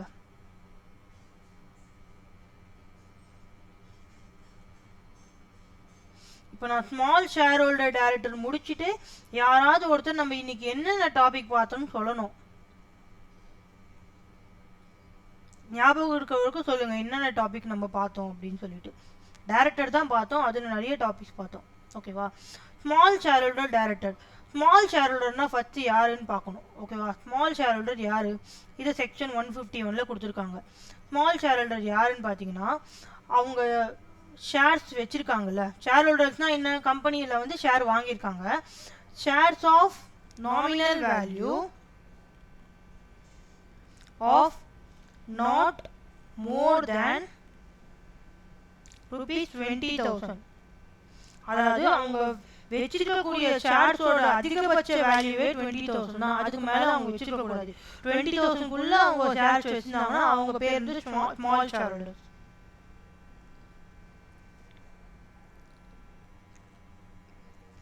புரியுதா? ஸ்மால் ஷேர் ஹோல்டர் யாரு? 20,000 மேல ஷேர் வச்சிருக்காதவங்க. 20,000க்குள்ள வச்சிருக்கணும். அதுக்கு மேல இல்லாம 20,000க்குள்ள. ஆமா. நாட் மோர் தென் ஒன்ஸ் 20,000 மேல போயிடுச்சுன்னா அவங்க பேர் ஸ்மால் ஷேர் ஹோல்டர் கிடையாது. Okay ma'am. எஸ். இப்போ இவங்களுக்குன்னு ஒரு டைரக்டர் அப்பாயிண்ட் பண்றாங்க. ஏன்னா அவங்களுக்காக அவங்கள டேக் கேர் பண்ணுறதுக்காக, ஸ்மால் ஷேர் ஹோல்டர்ஸை டேக் கேர் பண்ணுறதுக்காக ஒரு டைரக்டர் வேணுன்றாங்க ஸ்மால் ஷேர் ஹோல்டர்ஸ். நாங்களாம் ஒரு தனி குரூப்பு, எங்களை டேக் கேர் பண்ணுறதுக்கு, எங்களை மானிட்டர் பண்ணுறதுக்கு ஒரு டைரக்டர் வேணும். இப்போ அதனால small shareholder director appoint பண்ணணும். ஓகேவா? இது யாருக்கு அப்ளிகபிள் பார்த்தீங்கன்னா listed company. Okay, listed company வந்து 2 விதமாக வந்து அப்பாயிண்ட் பண்ணலாம். Small shareholder director. Suo motu அப்படின்னு ஒரு கான்செப்ட் இருக்குது. அப்படின்னா என்னன்னு சொல்லுங்கள், அதுக்கு மீனிங் யாருக்காவது தெரியுமா? சுயோமோட்டோ தெரியலன்னா தெரியலன்னு சொல்லுங்கள். டக்குன்னு ஒரு 5 மினிட்ஸ் தான். ஸ்மால் ஷேர் ஹோல்டர்ஸ் ஒரு கிளான்ஸ் பார்த்துட்டு போயிடலாம். நோ, சுயோமோட்டோனா ஆன் இஸ் ஓன். நோட்டில் எழுதி வச்சுக்கோங்க. On its own. On its ஓன்னா லிஸ்டட் கம்பெனியாகவே ஸ்டெப் எடுத்து முன் வந்து ஓகே நம்ம கம்பெனியில் ஸ்மால் ஷேர் ஹோல்டர்ஸ் இருக்காங்க, நம்மளுக்கு அவங்களுக்குன்னு ஒரு டைரக்டர் அப்பாயிண்ட் பண்ணி தருவோம். லிஸ்டட் கம்பெனியாக யோசிக்கிறாங்க ஸ்மால் ஷேர் ஹோல்டர்ஸ்க்காக. Sorry 1 minute. ஓகே, லிஸ்டட் கம்பெனியாக யோசிக்கிறது பேர் தான் சுயோமோட்டோ. இல்லை லிஸ்டட் கம்பெனியாக ஸ்டெப் எடுக்கலப்பா, அவங்களா தானா முன் வந்து ஸ்டெப் எடுக்கல அப்படின்னா மெம்பர்ஸ் இருக்காங்கல்ல, ரெக்வஸ்ட் பை மெம்பர்ஸ் ரெக்வஸ்ட் பண்ணுவாங்க.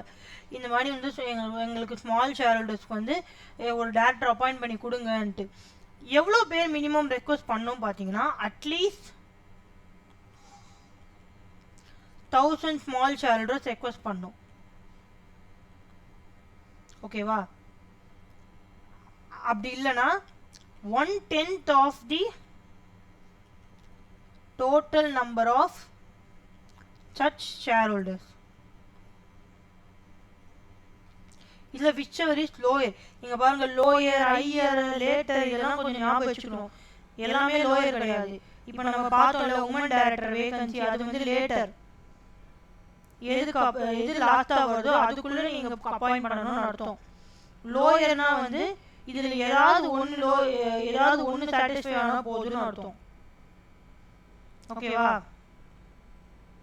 So appointment of small shareholders வந்து எப்படி அப்பாயிண்ட் பண்ணலாம்? 2 லிஸ்டட் கம்பெனிஸ்க்கு அப்ளிகபிள். 2 விதமாக அப்பாயிண்ட் பண்ணலாம். ஒன்று லிஸ்டட் கம்பெனியாக ஸ்டெப் எடுத்து ஆன் இஸ் ஓன், அதுக்கு பேர் சுயோமோட்டோ. அவங்களாம் முன் வந்து ஓகே ஸ்மால் ஷேர்ஹோல்டர்ஸ்க்கு ஒரு நல்லது பண்ணுவோம், டேரக்டர்ஸ் அப்பாயிண்ட் பண்ணுவோம் அப்படின்னு அப்பாயிண்ட் பண்ணுவாங்க. இல்லை அவங்க பண்ணலைன்றப்போ மெம்பர்ஸ் தான் ஒரு ரெக்வஸ்ட் வைப்பாங்க, இந்த மாதிரி வந்து எங்களுக்கு அப்பாயிண்ட் பண்ணுங்கன்ட்டு. ஒரு 4 பேர் ரெக்வஸ்ட் வச்சா போதுமா? அதுக்காக அப்பாயிண்ட் பண்ணிட முடியுமா? இல்லை, at least 1000 small share holders request வைக்கணும், இந்த மாதிரி எங்களுக்கு ஒரு ஸ்மால் ஷேர் ஹோல்டர்ஸ் வேணும்ன்ட்டு. அப்படி இல்லைன்னா 1/10 of the total number of share holders whichever is lower. 1000 இல்லை 1/10 இதில் ஏதாவது கம்மியாக இருந்தால் கூட அவங்க அந்த அளவுக்காவது அவங்க ரெக்வஸ்ட் வச்சுருந்தா தான் வந்து ஸ்மால் ஷேர் ஹோல்டர்ஸ் அப்பாயிண்ட் பண்ணுவாங்க டேரக்டர். இவங்களோட பீரியட் பார்த்தீங்கன்னா இந்த இப்படி ஸ்மால் ஷேர் ஹோல்டர்ஸ் அப்பாயிண்ட் பண்ணுற டேரக்டர் பீரியட் பார்த்தீங்கன்னா 3 years. ஓகேவா? எதுக்காக இவங்க அப்பாயிண்ட் பண்ணுறாங்க? To take care of small share holders. And then 3 years period முடிஞ்சிருச்சு அப்படின்னா நெக்ஸ்ட் அவரையே திருப்பி அப்பாயிண்ட் பண்ணலாமா டேரக்டரா அப்படின்னு ஒரு கொஷின் வரும். 3 years தான் அவருடைய டேர்ம். ஓகேவா? 3 yearsக்கு அப்புறம் திருப்பி அவரையே அப்பாயிண்ட் பண்ணலாமான்னு கேட்டிங்கன்னா பண்ணலாம். ஆனால் after cooling period of 3 years. அதாவது அவருடைய டேர்மும் 3 years தான். ஆஃப்டர் கூலிங் பீரியட்னா அடுத்த 3 yearsக்கு நீ அப்பாயிண்ட் ஆகும், அதே கம்பெனிக்கு டேரக்டர் அப்பாயிண்ட் ஆக முடியாது. அந்த 3 years உனக்கு ரெஸ்ட், நீ வேற ஏதாவது கம்பெனியை தேடி போய்க்கோ. After elapse of this 3 years திருப்பியும் அதே கம்பெனிக்கு நீ வந்து அப்பாயிண்ட் ஆகலாம், ரீஅப்பாயின்மெண்ட்.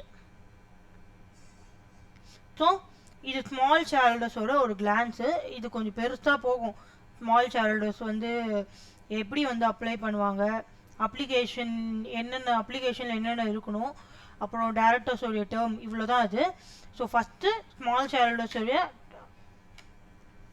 ஷேர் வேல்யூனா, ஸ்மால் ஷேர் ஹோல்டர்ஸ்னால் யாருன்னா அவங்களோட ஷேர் வேல்யூ 20,000 கீழே இருக்கணும், நாட் மோர் தேன் 20,000. அப்புறம் ஸ்மால் ஷேர் ஹோல்டர்ஸுக்கு டேரக்டர்னு எதுக்கு அப்பாயிண்ட் பண்ணுவாங்க பார்த்தீங்கன்னா to take care of small share holders. இது வந்து லிஸ்டட் கம்பெனிக்கு அப்ளிகபிள். டூ வேஸில் வந்து அவங்க அப்பாயிண்ட் பண்ணுவாங்க. ஒன்று சுயோமோட்டோ, அதாவது ஆன் இஸ் ஓன், லிஸ்டட் கம்பெனியாக முன் வந்து அப்பாயிண்ட் பண்ணுவாங்க. அப்படி பண்ணலைன்றப்போ ஷேர் ஹோல்டர்ஸ் தான் வந்து ரெக்வஸ்ட் வைப்பாங்க. மினிமம் எவ்வளோ ரெக்வஸ்ட் வைக்கணும் பார்த்தீங்கன்னா அட்லீஸ்ட் 1000 ஷேர் ஹோல்டர்ஸ் ரெக்வஸ்ட் வைக்கணும், இல்லை 1/10 of the total number of share holders request வைக்கணும், whichever is lower. அப்புறம் ஸ்மால் ஷேர் ஹோல்டர்ஸ் டேரக்டருக்கான பீரியட் பார்த்தீங்கன்னா 3 years. Yes, of course, he can be reappointed only after cooling period of 3 years. அதாவது 3 years appoint ஆனது 3 years appoint ஆகக்கூடாது, rest அவருக்கு. After 3 years வந்து திருப்பி ரீஅப்பாயிண்ட் ஆகலாம். புரியுதா? இவ்வளோதான் ஸ்மால் ஷேர் ஹோல்டர்ஸ். புரியுதுன்னா நம்ம வைண்ட் அப் பண்ணிடலாம்.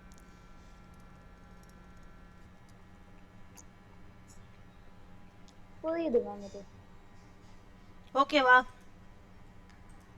Okay ma'am. எல்லாருக்கும் ஓகேவா? இந்த நோட்ஸ் நான் டெலிகிராம் சேனல் அனுப்பிடுறேன். இன்னைக்கு கிளாஸ் ஓகே. இன்னைக்கு கிளாஸ் என்னென்ன பார்த்தோம் டக்குன்னு யாராவது சொல்லுங்க, ஞாபகம் வந்திருக்கும் சொல்லுங்க.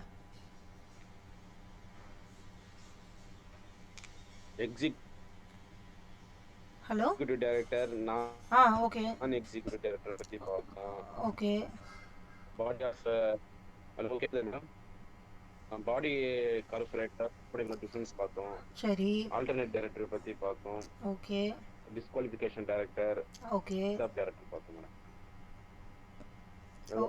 உமன்ஸ் டைரக்டர், அதுக்கப்புறம் டைப்ஸ் ஆஃப் டைரக்டர் இதெல்லாம் பார்க்கணும். ஓகே புரிஞ்சுதா எல்லாமே உங்களுக்கு? கிளாரிட்டி இருக்கா? இருக்கு புரிஞ்சுது மேடம். ஓகே, நான் இந்த டேரக்டர்ஸ் நோட்ஸ் வந்து டெலிகிராமில் ஷேர் பண்ணிடுறேன். நீங்கள் ஒரு வாட்டி ரீட் பண்ணிக்கோங்க. So questions and answers PDF நான் வித்தின் சண்டேக்குள்ளே உங்களுக்கு ரெடி பண்ணி தரேன். ஓகேவா? நம்ம ஒரு 5 கொஷின்ஸ் தான் பார்த்துருக்கோம். இன்னும் நம்மளுக்கு மோர் தேன் 10 கொஷின்ஸ் இருக்குது. மேக்ஸிமம் நம்ம சாட்டர்டேக்குள்ளே முடிக்க பார்க்கலாம். Okay ma'am. Okay, wind up பண்ணிக்கலாமா? Okay ma'am close okay, thank you. நாளைக்கு மீட் பண்ணலாம். பாய்.